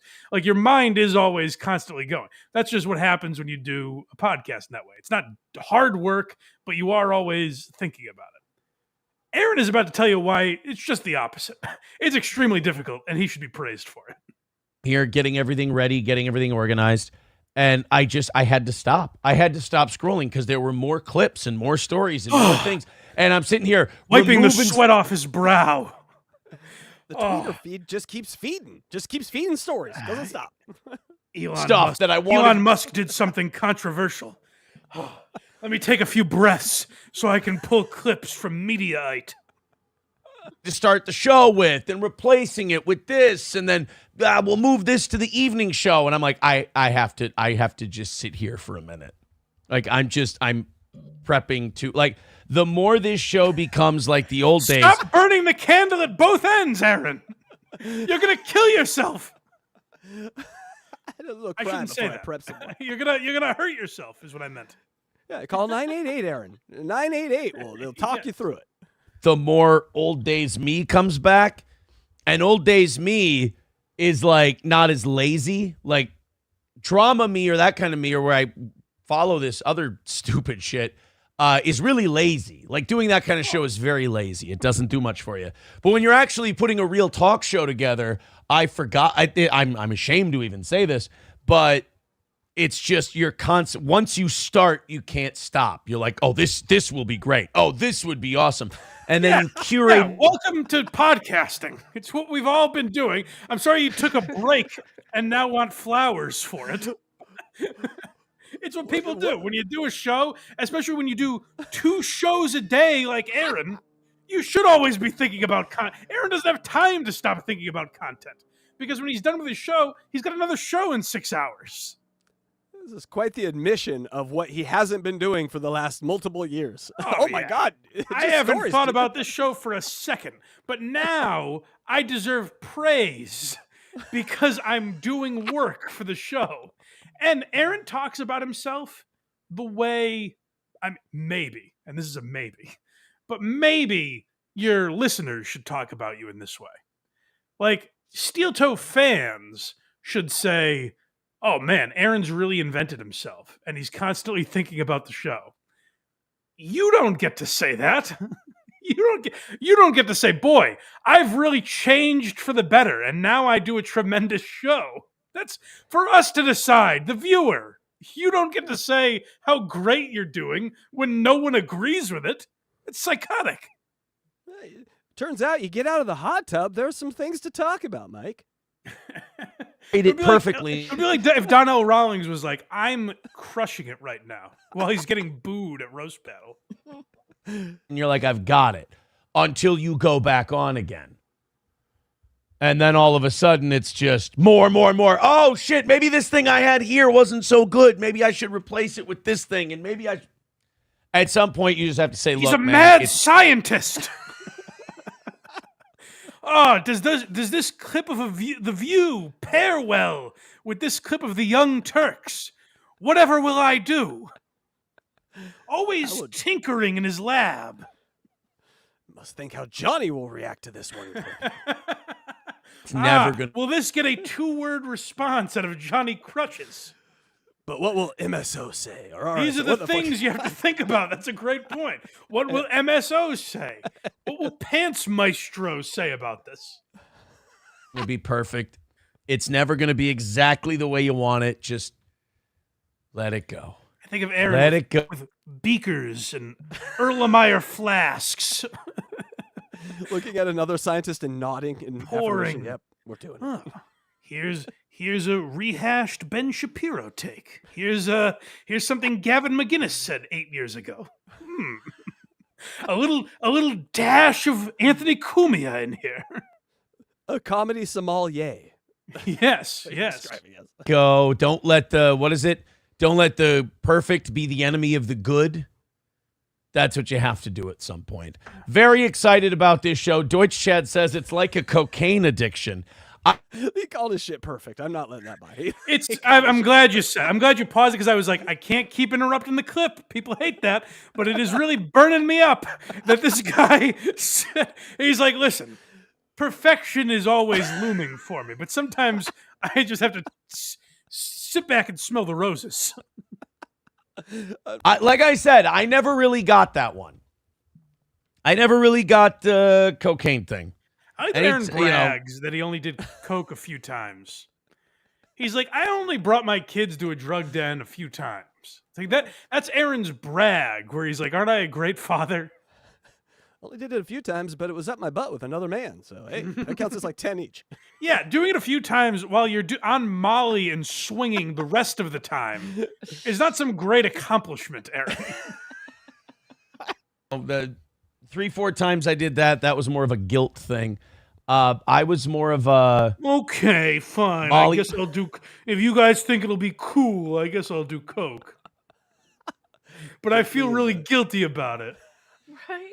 It's a guilt thing. Do your kids have to watch me do it? That makes me feel guilty. Hey, do you want a line, Aaron? Fine. I guess. Just a tiny one. That's less guilt. On the weekend kind of guy, which is such a that's such a midlife crisis fucking gay thing to do. Like, I'm so ashamed of that, man. Aaron, it was a year ago. Man, I did this midlife crisis gay thing. Let me tell you about it. But it was 1 year ago. He's still not really out of the window of not doing that anymore. It's like something he could technically do next week. I bet he still knows what it smells like. That's what I'm saying. He could still... Right. I'm so ashamed of that guy. Oh, what a loser. Just what a loser I was, you know? Remember back then, 11 months ago? What a different guy. Ugh. Don't even recognize that guy. That's good. By the way, that's what most addicts say, is like, a year later, you're totally in the clear. It's like, no, anything I know about sobriety is you're always working on it. It's day by day. You're always an addict. Even when you're in recovery, you're still an addict because the next drink could spiral you. Aaron's like, guys, why is that even associated with me? That was months ago. Yeah. Everyone, let's relax, which is the title of the next clip. Aaron still hasn't paid his taxes for a time where his children were eating SpaghettiOs in a drug den. That's how distant he is from it. Is like that year hasn't been taxed yet. We're still in that tax season. And Aaron is like, man, remember that ancient history? We're still waiting for the next Mandalorian. You're doing this. Thermodyne Diesel becoming a member for 33 months. Thank you very much. I appreciate that. Thank you. Get it under $300 in the next, not 17 minutes. Let's not cut it close today. Let's just, everybody throw in 10, 15, whatever. Let's grab a new pen because I just threw that one. Today, today's the one day. Usually I like cutting it close. I never mention that I'd like more of a gap between the goal. But today, how about just for today, we knock that goal out early. What do you say? Wouldn't that be something? That'd be me. Let's not worry about it. Let's not do the money goal thing today. Let's just keep banging it out. Yeah. And keep paying especially if you're a YouTube person. You got a week off yesterday. That's nice. That is Say hi. That is the craziest thing I've ever heard a broadcast. We just listened to Owen Benjamin. And that is the craziest thing I've ever heard a broadcaster say. Got a week off. You guys on YouTube got a week off. like the YouTube audience, this is how the host of the show is thinking about this audience. That they were like, oh, Aaron was banned from YouTube for a week? Whew. A little vacation. A little me time. I can finally kick my feet up. Maybe I'll take the family down to Florida for the weekend, get away from all this weather, you know? That's a level of self-awareness I wasn't aware you had in the moment. Hey, Congratulations. you guys got a week off. And so now you owe me more money, which, by the way, it's not a week off. If they come back and owe you more money, that's not a week off. You had an extra week of earning. Come on. Yeah, that's like if for every vacation day you took, the week you get back, you have to work till 10 p.m. I kept track. I watched. I know you owe me. To us, as it were. All right, naming rights. This is controversial right here. Okay, so you guys know, as we said, Aaron's always tinkering. Ooh, a little of this, a little of that. Mm-hmm. What could we do to incentivize? It seems people thought, dare I say, that the leaderboard was dog shit, and no one really cared about it. So hard to keep up. So Aaron said, how can I yet again tinker with this? How can I put the old Imhold spin on this thing? Get a little incentive to get these dollars flowing in. So Aaron's going to explain his newest idea to capitalize on little income from the audience. 285 away from this morning's goal. Let's go, guys. Let's rally up and let's stay ahead. Let's get this thing under $200 by the end of this hour, and we're looking good. So go ahead and throw in your 5s and your 10s. Right now, 20 is on top of the Chad Buzamok top donations board. By the way, naming rights to the board are now available. Oh, can I pay to have the word "tonations" removed? Is that something I can pay for? Because every time I hear it, it gives me the creeps. All the top puns have a price. tonations. First person to throw in $100 today is getting naming rights, and it will be your top donations board. PayPal or Venmo, throw it in today. $100 gives you the naming rights. Imagine having the rights. Because here's what you can do for the low price of $100. Then you can finally, we just covered Al Bundy on Why Are You Laughing? Married with Children. Imagine being that guy. You're kind of stuck in a dead-end job. Your sex life is sort of expired. Your kids don't really respect you. Well, for the low price of $100, you can put your name on something that you can point to. You can say, hey, kids, I did that. I made this the Pants Maestro Tonation Leaderboard. And then everyone in your inner circle will finally treat you with the respect you deserve. Now your name carries some weight. Now that you've erased Chad Buzamok and put your own name in such high esteem. I hear Gillette is working on negotiations and getting out of a deal with Foxborough so they can sponsor this board. The Gillette. It's sad because as a Patriots fan, it's been Gillette Stadium forever. But I do think the Dang Lizard Stadium has a nice ring to it. I do too. Ika Buckets Stadium would be amazing. Yes. To the top donations board. So go ahead. I'll throw the links in the chat. There we go. Boom. First person to throw $100 gets naming rights. And those naming rights will be good until June 1st. Just an arbitrary. There's 1st. no rhyme or reason for that date. He just picked a date out of thin air. It's like until June 1st. That's worth $100. That's what you get. Yeah, I think he put it out too far. He's like, oh, June 1st. Oh wait, that's 4. Oh no, I can grift way more than that. So that's going to come back. I think he's like, nope, June's too far. Yes. Well, he's taking the reason Chad Buzamok is being erased from history is apparently Chad criticized Aaron. Yes. So Aaron had to make up a contest to get his name off the leaderboard. And by the way, when Aaron, when you say it's $100, can I give more, please? Like, if I want to give more, will you allow that, or does it have to be exactly 100? And from Chad Buzmak's energy and effort after this, I would have kept him on the board. He is raking Aaron through the coals on Twitter. So, oh, is he? Aaron, you should, yes, he's beating his ass. So the Buzmak board should have stayed for you, Aaron. You really fucked. $100 was not worth the beating that you're getting. Right. Have some dignity, Aaron. Yes. We'll put him up for bid again, if that makes sense. So the Chad Buzmak top it donation. makes perfect sense. That's the one thing I think it makes is sense. Having a leaderboard for donations to your podcast and erasing one guy's YouTube handle to put another up. If it makes one thing, that word is sense, my friend. Donations board. I think it's time for some new blood on that board. Well, why is that? I think if That's what April said. somebody wants to buy the naming rights, they should go ahead and do it.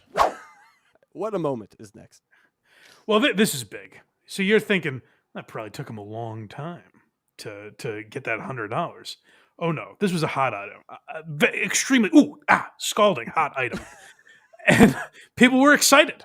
So someone throws $100 in to get that elusive prize of having your name written behind Aaron in Sharpie. Scribbled on a whiteboard in Sharpie. Illegible Sharpie. You can't read it. Let's go to Jeremy with $100. All right. That's the name of the board now.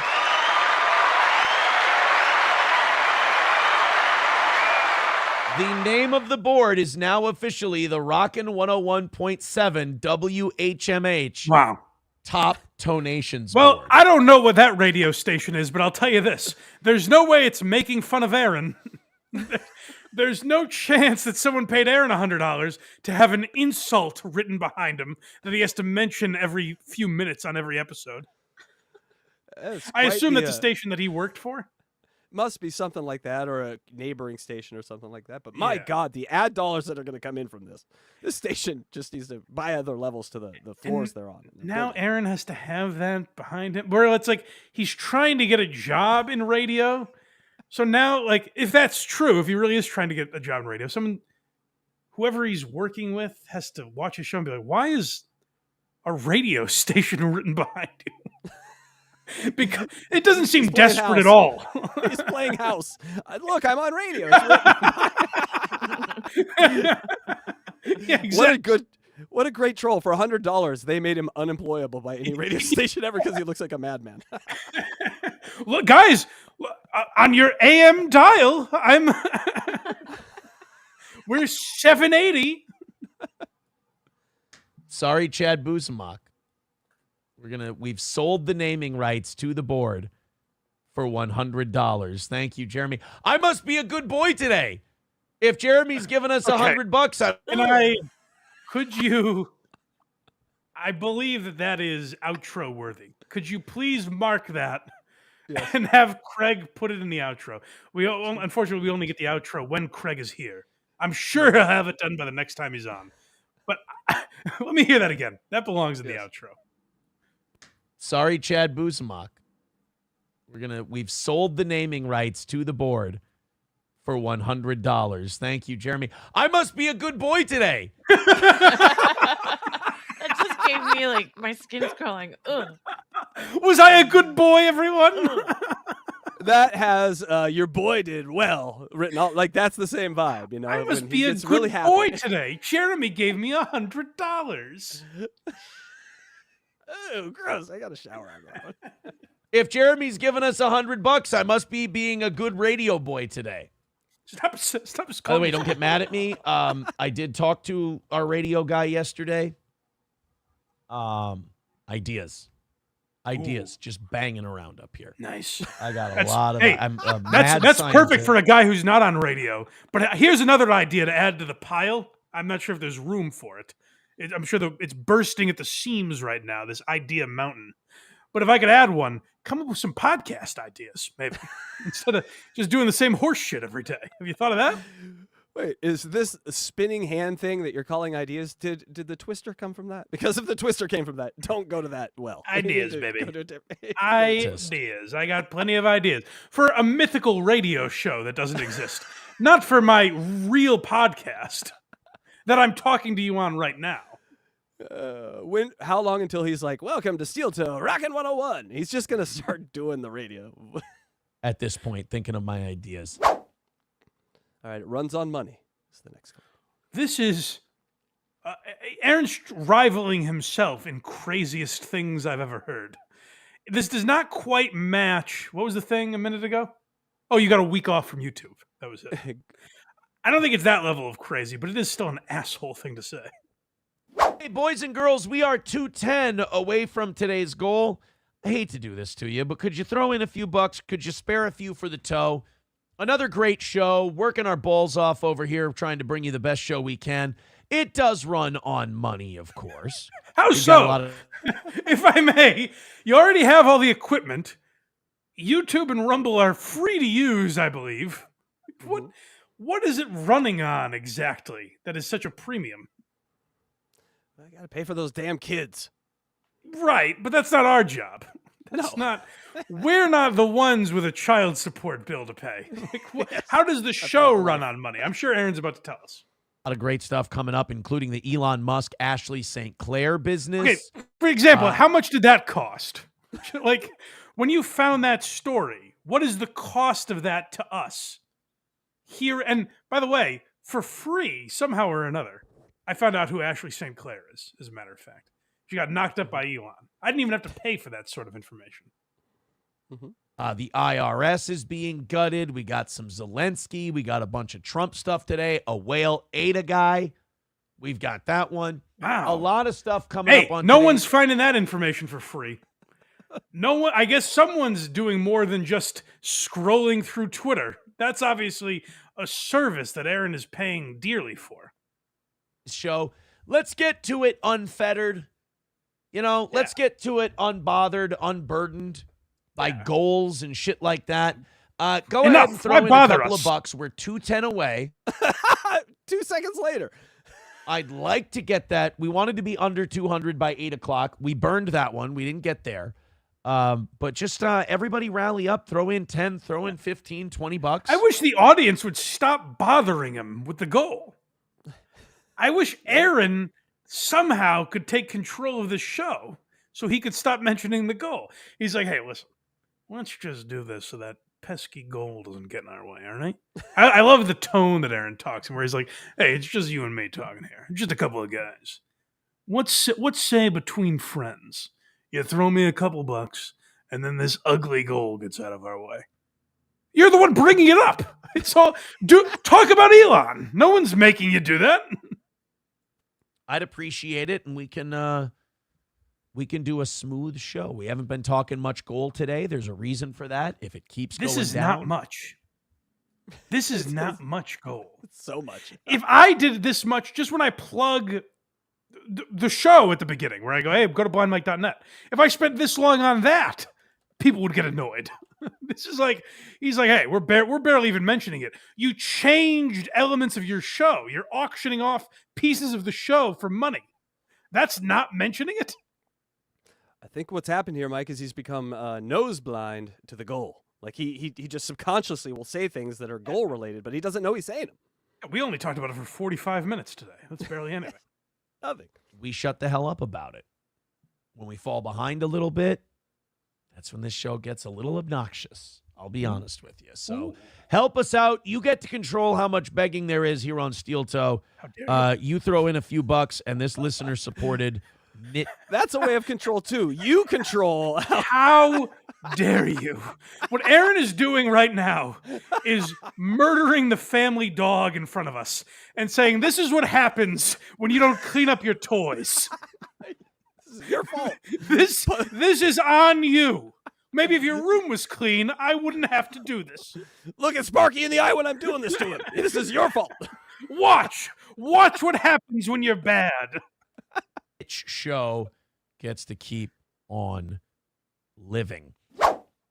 That is so insulting to put that on your audience. to be like, hey, it's your fault, guys. they're giving you money, and yet somehow you spin that into blame. You're like, hey, the blood is on your hands, gang. Speaking of blood, the Beggy Monster came out for some blood. Well, this is where, I just picked a random episode of Steel Toe. No one tipped me off to this. So I wonder how often he says this. Because if I'm just going on to a random episode and he's doing this, for all I know, it's every day. Like, he takes credit for this. If you don't remember, we did a segment, Search for the Blind Mike Project, Beggy Monster. Amazing. We talked about Aaron, and the Beggy Monster came up, so Craig and I, we made a character out of it. This is Aaron's version of what happened. And he said it before, and I'm sure he'll say it again. I assume he's talking about me here. I don't know how else to interpret this. It's you. Who else is there? You're the only Beggy Monster. It's got to be me. Unless he thinks it's a Patrick Melton thing. Maybe But he would have because of said the Patrick by super name. tips? Yeah. He would He would have have said Patrick by name. I think this is about me.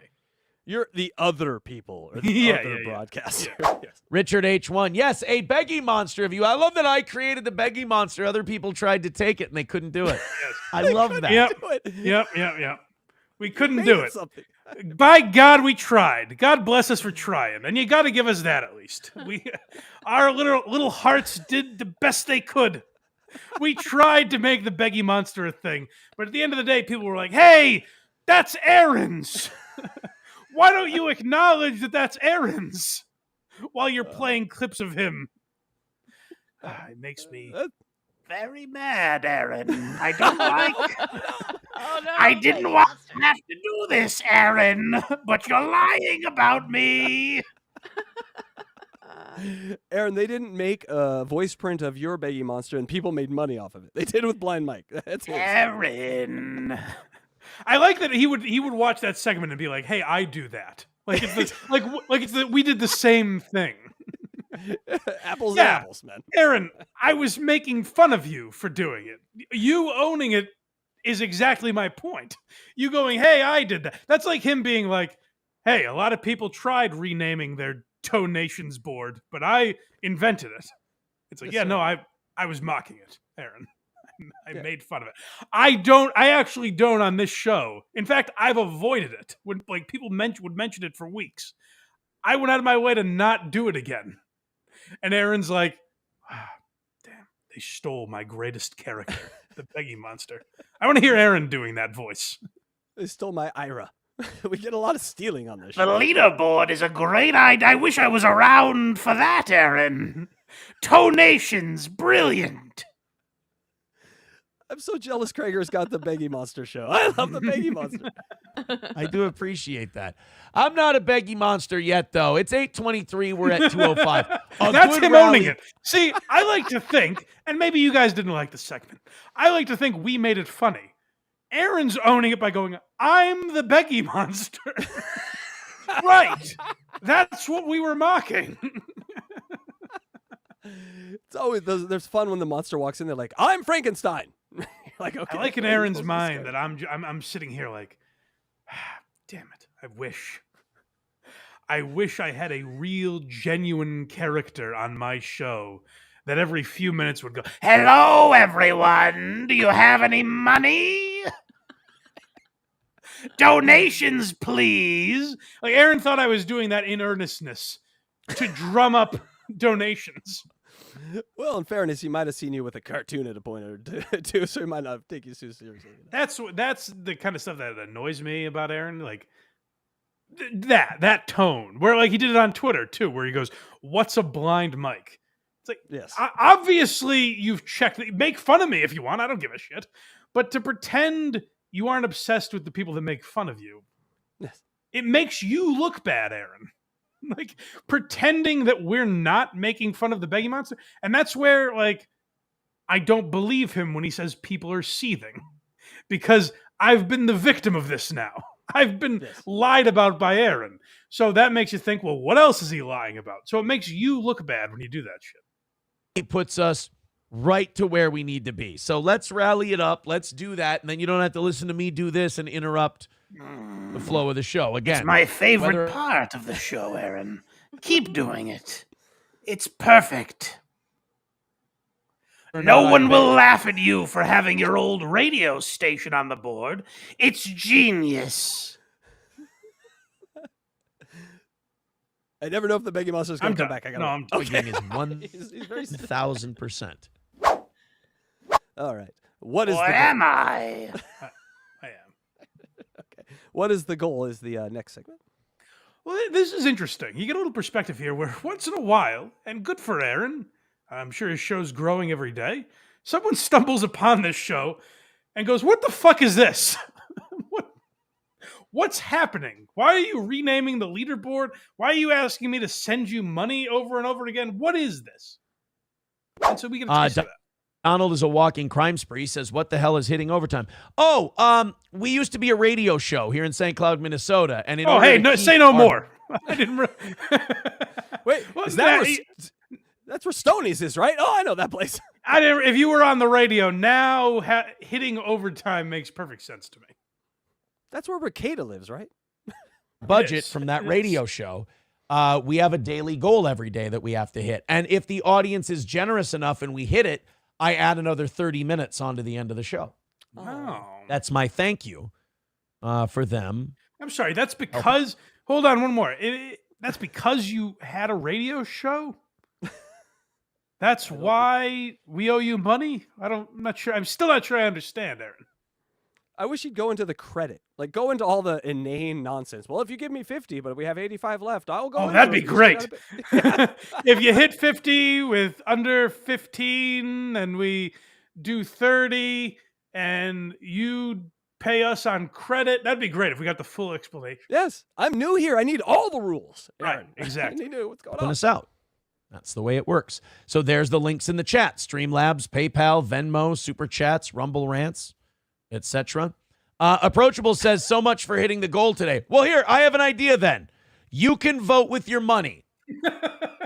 If the Donald is a walking crime spree call in donates more money, we'll let him call in during overtime. If the don't you let that fucker call in donates more money, then we won't let them call in. Oh, well, I'm glad this all got so much less confusing. Thank you, Aaron. I'm so confused. Yes, Electra, by the way. Time. How's that? We'll Aaron have is the audience auctioning vote. off. For those of you that are confused, like Casey and I, Aaron is auctioning off. He said, someone said, let me call the show. And he said, only if you give me $50. Where it's like, what's the, how, why? Because that's an amount that's doable. So obviously you kind of want him to give you the $50. Like if someone in the chat right now said, let me call in, and I said for $1,000, that would be ridiculous. That would tell you I don't want to take calls right now. Right. With Aaron, it's like, give me $50 and you can completely derail my show. Who gives a shit? Vote with their cash. That's fair enough. Vote with Go your ahead hard-earned and dollar. throw in your money. All right, time for a goal. Let's go, Mike. All right, everyone, get ready. We're going, baby. This is the last. Is this the last 5 minutes? It's 12. Well, hurry up, gang.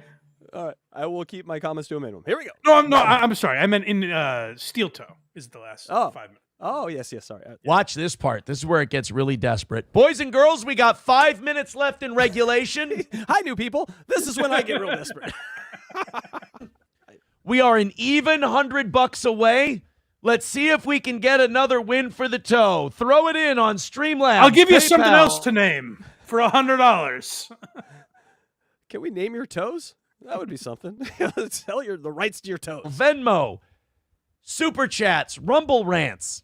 Let's see if we can knock it out of the park and get ourselves a win for the toe. This has been a fun one, and I'm not ready to stop yet. Throw in a couple of bucks. That means you. Just don't. Just keep going. That means you, Mike. Throw it. Just keep going. Just do the show. Whether or not they donate, that's fine. I have no idea. I have no idea how much we've made in Super Chats today. It's not much. I'm sure of. It's probably not a ton of money.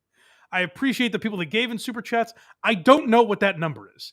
And yet, I'm still going to go until this segment is done because that's of no consequence to me. I want to do the show. I don't go, I really want to finish. I bet you want to see this last steel toe clip. Well, it'll cost you.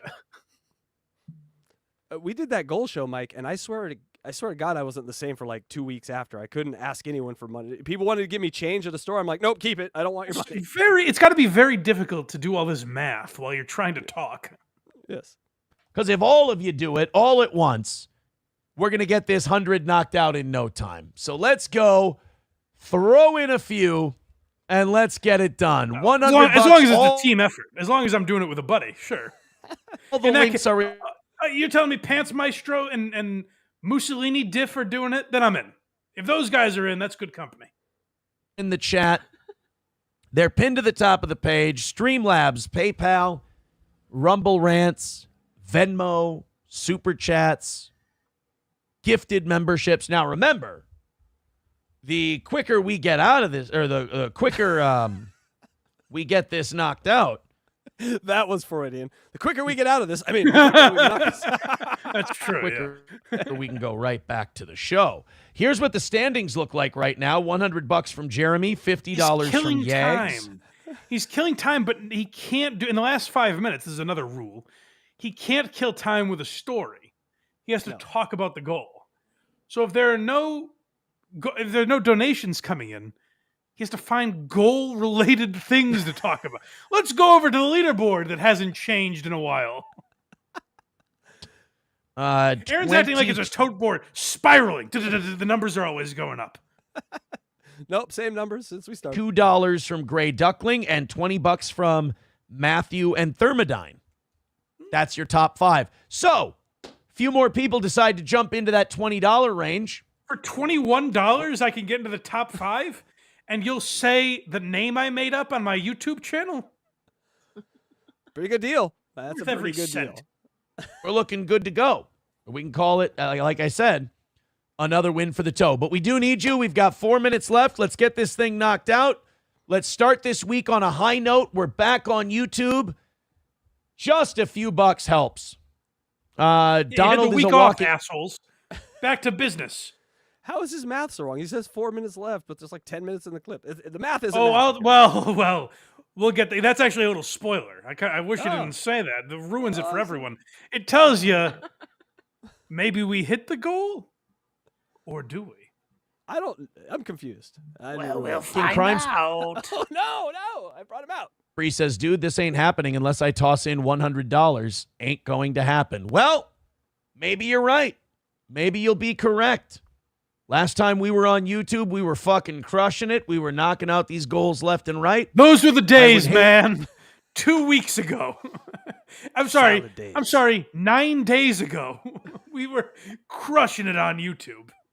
Oh my God, to live day to day like this. Twice a day. Twice a day, Mike. He said Twice. To live like this. Hate to see us come it back. Does have to be, sorry, Aaron. It does have to be a rush of sorts. Wherever you're like, will I hit the goal? That Aaron must get off on that to some degree. Where he's like, oh man, here goes another one. Will I hit it? Now, his reaction suggests the contrary. Where he seems really bummed every time he doesn't hit the goal. But it's kind of like people say, who did I just hear talking about this? I can't remember. Someone talking about gambling. And they were saying that losing is really why I play. Like, the feeling of losing is why I play. For some reason, that feeling is satisfying. And I think that's the sort of addiction that Aaron deals with. Where, like, I think he gets off more on not hitting the goal. There's got to be something exhilarating to him about that. Because otherwise, why would you keep doing it? Yeah, there's a movie where a guy goes, I've never felt more alive to when they're pulling all the chips away from me. Right. Yeah, that's Aaron. Yeah. To YouTube and fail. That wouldn't be good. We got 3.5 minutes left. I'd really like to see this thing happen. Go ahead and throw in a few bucks. Remember, if we get inside of $50, it buys us a little extra time. Pretty pleased with cherries on top. Support this program. Well, at least the man has his pride. He's dinging bells, saying pretty please. Let's see if we can get this money and call it a win so I don't have to lose on a Monday morning. Let's go. We need to rally it up. Let's go. This is a bad public access show that's driven by calls. Hey, we're taking your calls. Just want to see those boards light up. Are we getting any calls yet? No? All right. I guess I will keep talking about how we're not getting calls because that's all I have prepared. That's what the goal is. Did I mention the board? Let's talk about the board again. The rally would be nice. Sure would. Post says, I like how all Rumble shows have these beggy segments. You are a trendsetter. Do they really? I'm a trendsetter. Congratulations. Here's the problem. It doesn't work if I lose all the It's time. like the Osbournes taking credit for ruining society with reality shows. It's like, yep, we did it. Kardashians, I ruined every woman. We really did something. 2.5 minutes left to go. This isn't good. That was a nervous laugh. No, come on, guys. You are the best. You're the This man is unraveling. And this is, as we said, like, I'm sure there are people that are like, well, this is just the same. Like you talk about Aaron doing the goal. That's what's amazing to me about it, is that every week I can find an episode where Aaron is doing this to himself. It's the depth of the well, as I say. That every time I tune in, this is happening. That's what's staggering to me. I think you're 100% onto something with the dopamine hit that he gets from this twice a day, 5 times a Yeah, week. there's got to be something there where he kind of like, and I don't think it's conscious. I don't think he would tell you that. Like, I don't think he realizes it. But I think there's something subconscious about, oof, I didn't hit the goal today. I was a bad boy. Scientists need to get in there and put those little sticky things on his brain while he does this show, and so they Right. can examine like what goes through It his is brain when fascinating. it's goal time. And see where it goes red here? That's when he's in goal. Like you can just look at a chart. And see. The absolute greatest. You kept us going during that Rumble week. Push forward a little more and knock out this last hundo. Let's call it a win for the toe. We can't keep missing goals. But you Once said a month. You said last time you were on YouTube, you were killing it, and on Rumble, they helped you survive. I thought you weren't missing goals. This is the problem with goals. So they're very public when you make them. I mean, Yeah. have a private goal. Well, and the other problem with it is when every day you're like, we are stomping all over the haters. We're crushing our enemies. And then at the end of the show to go, we can't afford to keep doing the show. Guys, MSO is gonna win. I'm verging on bankruptcy. Don't you understand? Like, you can't be both guys. You can't be winning every day and not afford to fall $50 short of your goal. It'd be amazing if the power went out like 5 seconds before the goal, and you just realize, oh shit, he needs this. He really needs this money. It's for to pay his power. If you're doing this, like if you have time to do a show twice a day, and $50 could cripple you financially, it is time to get a job. I'm never that guy.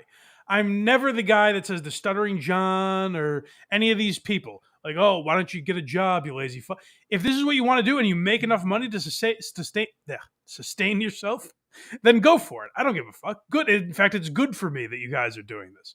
I'm never that guy. But if you are always $50 away from being financially crippled, you should get a job. That's not my advice. That's just good sense. 100%. Once or twice a month is fine. Can't keep cutting it this close. So please, Then if you make got the a few goal bucks higher. laying around, throw a couple the toes way. Make the goal 500. He keeps And let's lowering see the if- goal. You should be making the goal higher so that on the days I people have explained this to him, but I need to say it for my own edification. Make the goal higher so that on days you miss it, it's not as big a deal. Doesn't that make sense? 100%. And I'm looking here that a gambling addiction is more more about the losing. Like the addiction is about the losing than the winning. That's So what when you this go is. The goal is a gamble, and it's frankly a bad gamble. There's a chance the Vikings win. You know, like it's tough to gamble on the goal every day. think his life is a walking parlay. Like, we got today and tonight. Oh God, both got to go well, or it's over. Like his life, everything has to work, or nothing. Right. Works. That's a great point too, where it's gambling, but it's not just like if you win $1,000 at the craps table, and then bet that $1,000, you're back to even. If on steel toe, if you hit the goal one day and don't hit the next, you're losing. You're never lost. even. Yeah, You've lost. It's a bad beat. Yeah. If we can get this done. 2 minutes left. 2-minute warning. We have $0 for the rally. Usually when we're $100 away in the last 5 minutes, that's an easy one. But I mean, guys, 5 or 10 at a time would, Oh, well, in that case. Snapping his fingers at us. Hold on, I thought you were accepting only $100 bills. Yeah, here's a 10 and a 5. No problem. Electra, he's snapping his fingers at us. Get your money out. Get your purse out now. Snapping. That would do it. So if you could, here, let's kick back for the last minute and a half. If we're going to die, let's not die desperate. Thank you to Silver Wolf with What? 10. How dare you? That's everything I was grown to believe. That should go in the outro too. If we're gonna die, let's not die desperate. All right. Well, now let me sit back and act really cool. When you remember, less than 1 second ago, I was freaking out about the goal. But now that I've had some time to think about it, I don't even really care. Goal? What goal? What is money? At the end of the day, man created money. I don't need money. It's nothing. That would do it. So if you could, here, let's kick back for the last minute and a half. Yeah, just chill. If we're going to die, let's not die desperate. Okay. Thank you to Silver Wolf with $10. He says, hey, boss, doing a shout out to my buddy who's listening while clearing out the damage the flooding in Kentucky caused this weekend. Pray for those poor folks down there. Good people. Well, There's a man in a wet basement helping his friend with the ruins of his life, stopping to give Aaron money, while Aaron literally says, well, let me just kick back and let the money flow in. I don't want to come off as desperate. There's a man in a house that's been ruined going, oh, hold on a second, let me stop and give Aaron $10. And that doesn't for a moment hit Aaron like, oh boy, what am I doing? These are just people with real jobs. Some child standing in a foot of water asking, Daddy, why? Sometimes you got to help the less fortunate. Yeah. thoughts and prayers out to Kentucky. Thank you, Silver Wolf. That's $10. $90 away from today's goal. A little over 1 Literally minute left. taking from flood victims. He is. Guys, please. It would be nice if you all would throw in, and we just did this $10 at a time, but it's looking like I don't want an L for the toe. I still believe we can win. I believe in you too, Aaron. Little Sally, we're going to have to live with that black mold because Aaron needs a new tote board. Minute left. Throw in just a little. $10 from Scott. Thank you. Not that, Scott. Don't go attacking him and trying to murder him, please. $80. I don't know what that means. Away from today's goal. Come on, guys. $35 comes in. We can reset the clock for another 30. Let's do it. Reset the clock. Oh, my God. $80 away. Look at that. Two $10 in a row, and it's coming down. No one's ever seen $20 before. All these poor families going to be fucked with this Thanksgiving, all these donations they're making to them. They'll have nothing for themselves. Yeah. Done. Keep it going. We got 30 seconds to go. Streamlabs, PayPal, Venmo, Super Chats, Rumble Rants, $80 away. Oh, wait, hold on. He said he's taking the Super Chats? Yes. Oh, shit. Okay. Well, I'm glad he mentioned it. Jesus. Let me throw some money in here. We've only got a few seconds left. Electra, hurry. We're in the studio. I didn't realize. He should mention that more often. I mean, my place isn't flooding or on fire or anything, but I can donate. I believe we can donate. Let's get there. What do you great. say? You know what I should have when the fires were happening in LA? I was just thinking that, yeah. And I came on and was like, Casey, can I have $100? Would you mind? Hold on. Let me put this fire extinguisher down. Hold on. All right. You mind if I had that burns. That burns. My phone's on fire. Hold on, give me a second. Hey. Oh, we got $4.99 from Camo Girl. Thank you very much. $5 from Marcia says, okay, fine, but you owe me. This is moving money. I'll throw a box in the back of your car. 75 They're making bucks fun of you, Aaron. Have you no shame? Just use dollar sign. Hey, and we got 10 seconds. 9, 8, 7, 6, 5, 4, 3, 2, 1. All right, guys. Hold on. We're set. He lost. Yes. The goal has been lost. Mm-hmm. Sad, but it's a reality. Something we all got to deal with. It's unfortunate. So, what we're about to hear now is Aaron close out his show and say, gang, I lost. By my rules that I've created, I am not allowed to do the show anymore. I have to stop my program because I missed the goal. Those are the rules. That's the hook of this show. That's the thing is like, it is a hook. It's a unique thing that other shows aren't doing. So the hook of this show is you hit the goal or you stop broadcasting.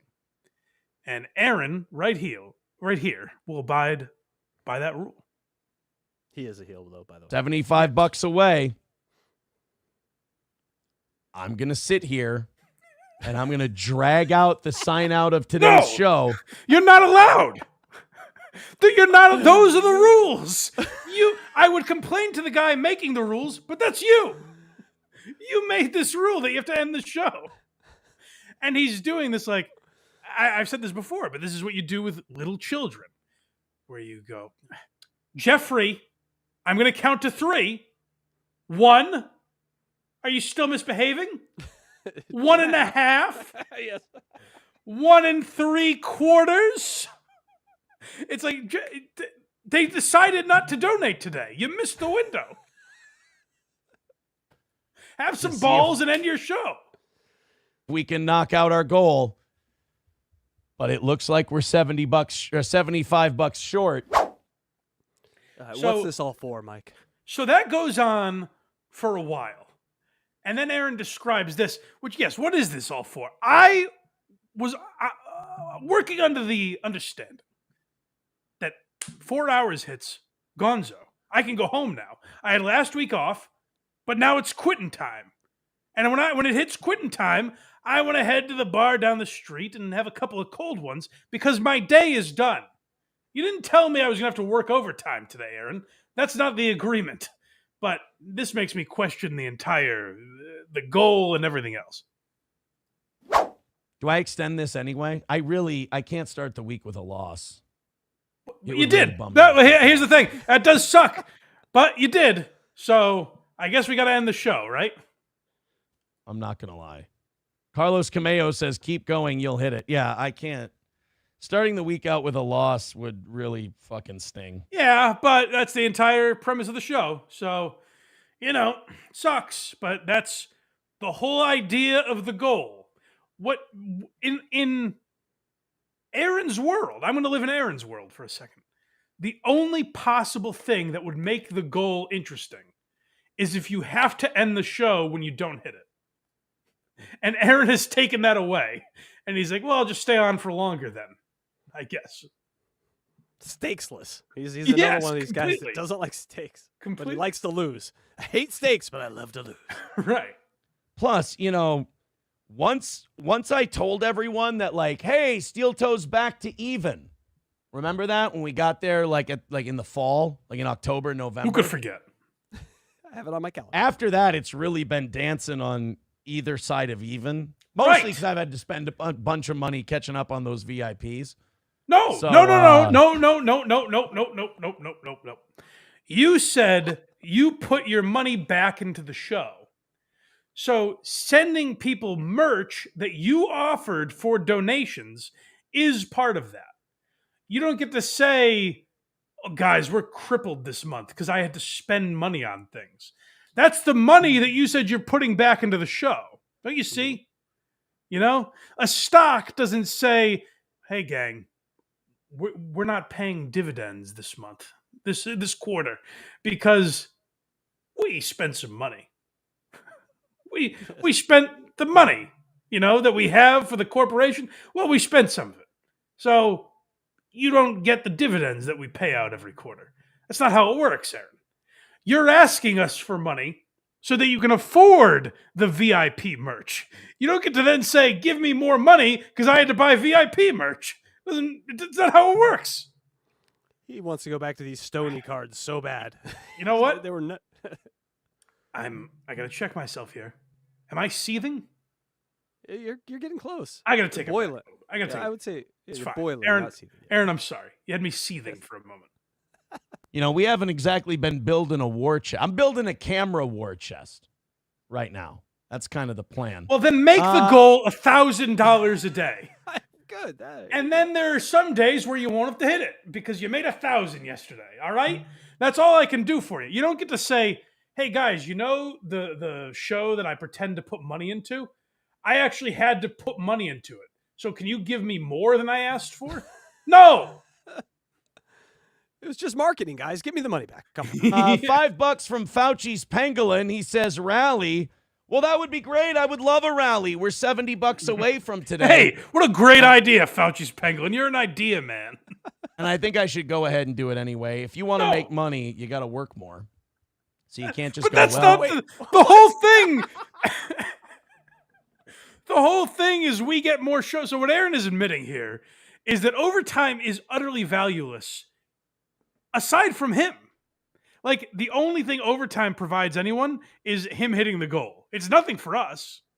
Because otherwise, what you're saying is, it doesn't matter when you give me money as long as you give it to me.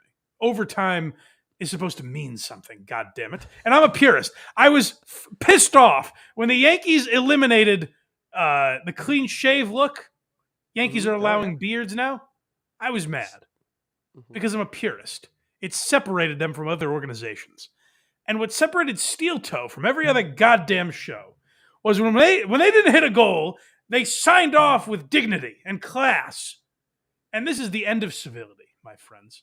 The Yankees have beards, and Aaron does the show for as long as he pleases. It's actually written in there that they have to be tight beards and mustaches. Can't have any. I know. You're a little too hairy, Mike, for a Yankee right now. I definitely am. It's ironic that I'm against it, but oh, I didn't hit the goal. Now that really sucks. And then go, well, I guess I'll shut off the camera and stop doing a show. Technically, if you're desperate enough, you should keep doing a show. No. The idea of the show. It's not you being lazy. If the idea of the show is that's the consequence.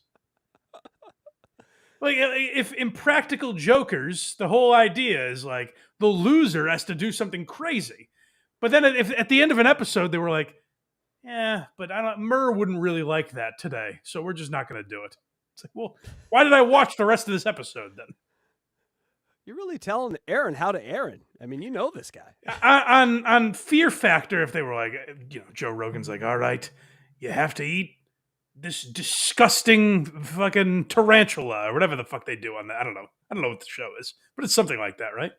Yeah, and if the person was like, I really don't want to, and they were like, yeah, that's fine, I guess. Whatever. Okay, all right, wrap up, guys. Take the lights down. Here we go. Yeah, don't worry about it. Yeah, we'll just air this, and that's fine. Is what you should do. Let's do it. $70 away, guys. Throw in a few bucks. Carlos Cameo says, if you keep going, you'll hit. All right, I'm going to keep going. Because this is also, I cannot... by the way, this is people fueling Aaron so that he goes another half hour. He drags this out and doesn't get any money. It's a pretty easy troll right there. This guy is not... he's not an Einstein when it comes to trolling. Start the week on a miss. Mussolini Diff with $2 says... My God. That's a troll, too. Oh, Mussolini Diff. 70 away. Here's $2. I have that. Well, that's the donations he was getting was $1 at a time, $2. I love that. Well worth it. Well, he sold out. He stayed for the goal, but at least it paid off. Give the devil his due. At least it was worth it. Sam Show says, Aaron, you can't successfully run a failed radio show. What the fuck do you know about running a country? You're right. Can't argue with the guy when he's right. I took a big gamble to do overtime today because now I look like an asshole twice.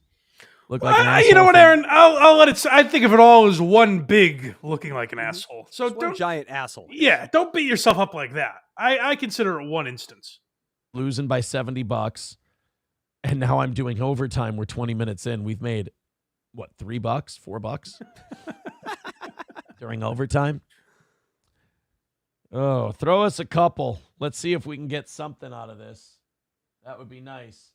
Aaron, you could use Somali accounting techniques to cook the books for the show. No, I can't because Listen. The show that I do is, I'm sure, easily mockable for a lot of people. If you want to make fun of this show, you absolutely can. But what would be psychotic if I was like, at 10 o'clock is the time when you guys should really come and make fun of me, because that's when I'm going to embarrass myself the most.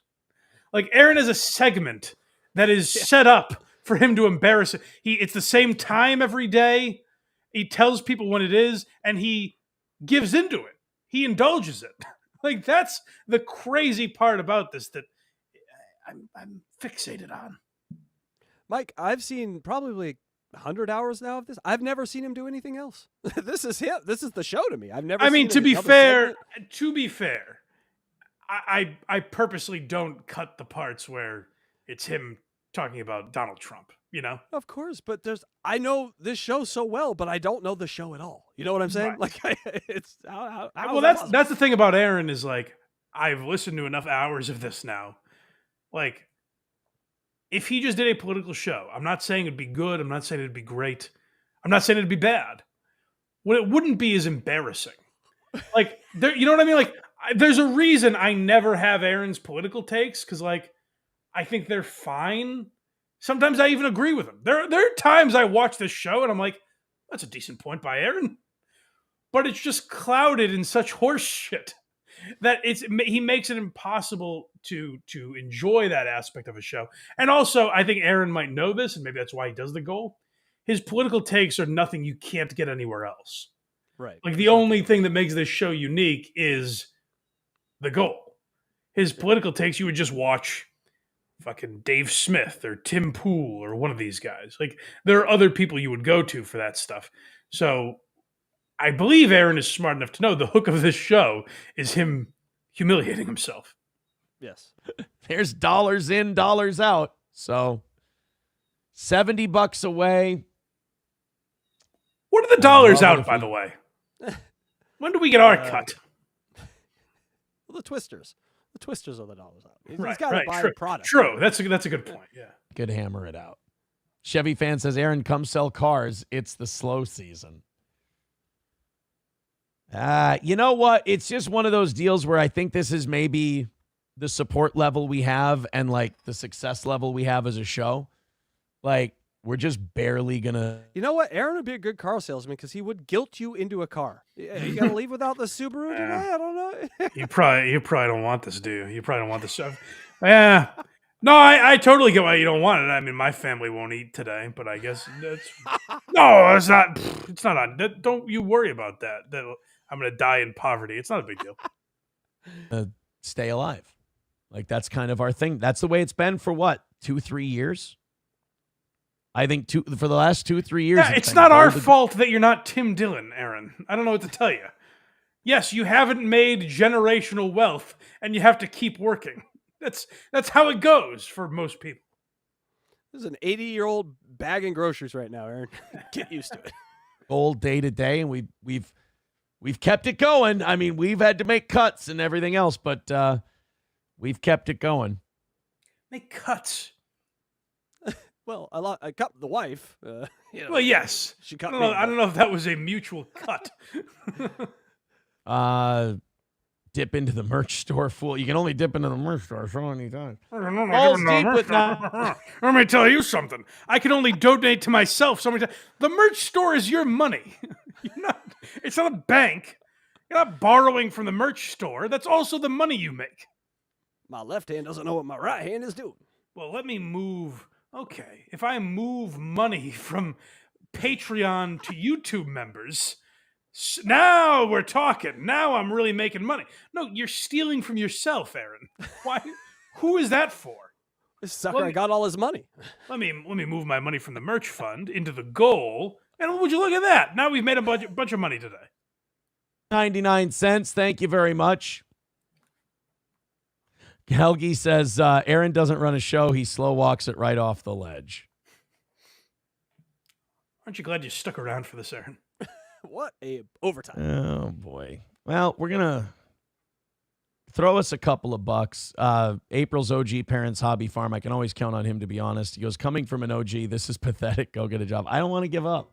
Well, hey, at least we got more content in overtime. Don't you give up, Aaron. Again, you're not trying something. There's nothing to give up. People aren't giving you money. You're not quitting. You're just ending the show. Can you imagine like one of the first 20 OG gearheads? Like, Mike, no, go do something else. Like, how your own fans hate you. But not even hate. Like, it's like, what are you doing, Aaron? It's like, why are you doing it? It's not like, I'm sure I could talk about things that would turn box eating dad against me. I don't like to think of that world, but I imagine it's possible. But what would be really sad is not if he hated me, is if he was like, get yourself together, man. Like box eating dad is having those conversations with like, clean yourself up, Mike. What are you doing? Mike, I sent you a few Indeed links. Just check them out. You don't gotta respond to them. Like, that would be tough. It would be much tougher than someone being like, I don't like the show anymore. People, start sharing with Aaron Indeed links. I think that would be fun. I love doing my show. I would be so fucking depressed if my show went away. I'd be really sad. Like, because then Lucky for you, you're the boss. Just keep doing it. Yeah, the puss, not so much when it goes away. The show, oh my God. I'm going to jump out of it. You know what I mean? It's just a failure. And I think we've still got a little juice left in these legs. I just didn't want to miss on a Monday, is all. I just didn't want to have a Monday miss. That just seems like bad juju. Why is that different? Now explain this to me. Why is that different than missing on a Tuesday, a Wednesday? We all know why it's different than Thursday, obviously. Why is that different to miss on a Monday than a Tuesday, let's say? Because if I hit on Monday, then I can just look at the rest of my loser life like, it doesn't matter. I hit on Monday. Then we've got good juju. Yeah, it's just the tone for the week. Yeah. Oh, I see. Okay. Then you got a little strut in your step. Now you're kind of, it's like an avalanche. Now everything's just rolling downhill. No problem. Electra, real quick, do you find this kind of talk, like, is it masculine talk to be begging for money like this? Would a woman leave a man talking like this constantly twice a day for 6 hours a day? It is not masculine. Yes, a woman would leave him, and she did, and it's just embarrassing. It does have a little femme. Well, that is like what's interesting about Aaron is like he married a fan of his show. Like I guess April was a fan of his. Oh, really? And well, hold on. I have a reason for that. I have a theory. That has to be because when he was on the radio, he didn't do this.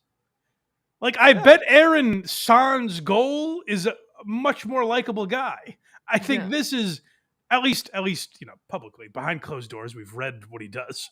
But, like, on his show, I'm sure he would be much more likable. And it wouldn't be this humiliating thing if he just eliminated that one aspect of his show. Mm-hmm. He's an aggressive hugger, I think is what you were hinting at there. Yeah. Let's talk. He likes to talk about the Ohio coming bill. Okay, good. I'm glad we stuck around.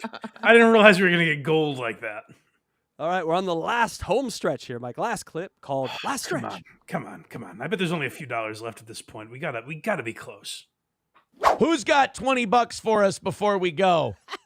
We've got 1 minute and 20 seconds left in overtime, and we're only $20 away from banging out today's goal. Technically $19. How do you have a time limit on overtime if you're not even supposed to be there in the first place?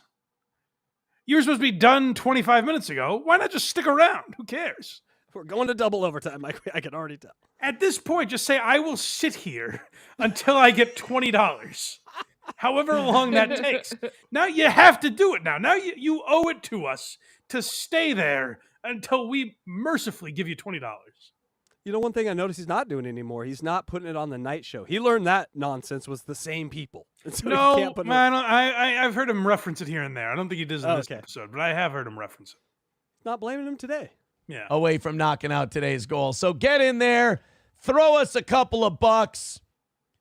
$20 for a win. Streamlabs, PayPal, Venmo. Let's go. Oh my God. 1 minute left. Can we get that last 20? I think it can be done. It's a weird way to get there, but it's I don't doable. think Aaron knows what the word weird means. He's always like, oh, it'd be so weird if people gave us $10 one at a time. Oh, it got weird last night because people gave us a bunch of money. I don't think he knows what weird means. Oh, it's so weird that people didn't give us a lot of money and it took us till the end of the show to get. That's not that weird, Aaron. There's a lot of other adjectives for it. Weird, I don't think works. Let's get that last 20, kids. Streamlabs, PayPal, Venmo, Super Chats, Rumble Rants. Any way you want. Do it $5 at a time. Do it $10 at a time. Let's just make sure it gets done. We got 40 seconds to go. Uh-oh. It's not looking good. Hello? Did you end the clip? 35. 30 seconds to go. Let's see if we can get it done. $20 left. Silent while the clock ticks down. Just watching the fucking clock. This is overtime. What do you? I'm so Guys, $20. We got almost all the way out there. Almost all the way. 20 seconds to go. Stop clapping. Finish off the last 20. You got this. 15. Please. Yeah, Dive Bar says $20 is a buffet. No big loss. No, it's not a big loss. I just don't like it. 10, 9, 8, 7, 6, 5, 4, 3, 2, 1. Oh, boy. Damn. Well, we gave you the extra 30. It did net us an extra 50, which is nice. Well, thank But God. we're I'm going to tell you a Not little good something. Guys, I broke my rule. He ends up getting there. People threw an extra $20. What? Because he stayed on for another 3 minutes. He's still on. He's still on right now. Oh, God damn it. I spoiled it. by 20 today. Yes, he did lose. So that is some. No, he made it up in the end. His people pitied him and gave him $20. So I think he did make it, actually. Or he came maybe $10 short. He got something after he said this, but I just couldn't anymore. That is the pity fuck of podcasts, right? I ain't gonna say. I'm sure maybe it gets old for some people. For me, it never does. It's always That fresh. doesn't. Because Aaron is really as I said, he's a mad scientist. He's always tinkering in his lab. All right, we'll get out of here. We almost got a 4-hour show for you, people. My Here God, is- really? Yeah. We Jesus banged it Christ. out. All right, Electra, here we go. Holy shit. Well, thanks for sticking around, everyone. Yeah. Rocco Orbe, 2002. I wonder if Stoney's Bar and Grill is regretting sponsoring the toe. You just stole a bunch of cards. Those aren't real. No, it's good. It's always good for a podcast of a location that can't do anything online. You have to physically migrate there. Dumbest thing I ever saw. Shades Cal, OJ's out of juice since Blind Mike thanked him. Thank you, OJ. Okay. Well, he has nothing else to strive for. I gave him what he wanted. He reached the mountaintop. Yeah, I thanked him, finally. Chris Primer for $5. Why are we still here? Just to suffer? Mm-hmm. Yes. Yeah. Yeah, I didn't realize I dragged that one out so long. Sorry. No, it was amazing. Okay. 2 more here. Dang Lizard, €2. Not enough goal? Who are these socials covers TikTok live battle? Not anymore. At least not this Thursday. No, that's. I'll be back the Thursday after, and it'll be on this channel this week. But It's been 2 weeks now. You guys haven't got something going on with you and Karl. Oh, that is right. Something is going on with you and Karl. yes, He's terrible. Yes, I'm Team Tom. That's right. Sabra Cadabra, $9.99. Love the show. Thank you. Hey, $9.99. Thank you so much. All Very right, Mike. That is the super chats for the day. Thank you. Guys. All right. Are you guys doing a show after this? Yes, we are. But it'll be on in a few because we're going to record some stuff with Blind Mike here. And then we also have to get ready for it. So, yeah, stick in the chat. It'll probably be out like 15 minutes after the show. And we'll be on Catch 22. All right. Well, thank you. Go support HackRideTheDemon.com. Go support DJ Electra Fry on YouTube. Support them because they stuck around for 4 goddamn hours today. So thank them by, go watch their show and support them. They'll be on after this. Go support verygoodshow.org. Craig may be back with us Thursday, by the way. Remember that Thursday in the Who Are These Socials time slot, I think I'll be doing a show. And go to blindmike.net. That's where you can support this program. If you're watching live on YouTube, which you can every Sunday at 10 a.m., then what do I say here? Oh, like, comment, subscribe, do all that stuff. I forgot. Jesus. Yeah. Help us hit our goal. Yes. Quick note: Kreigers will be joining us on Catch 22 every week. He produces the show. We signed him to a lucrative deal. Well, that's exciting. Yes. So How'd you check sucker out him into that? I just asked. We love Kreigers, so you'll be seeing Kreigers on Catch 22 anytime that Kreigers is producing the Blind Mike show. It's exciting stuff. It is. All right, blindmike.net. Let's get out of here, shall we? All right, guys. See you later.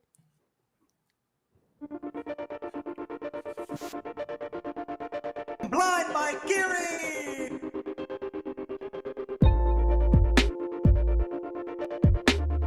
I talk like this, it's silly. This is my punchline, is a boy.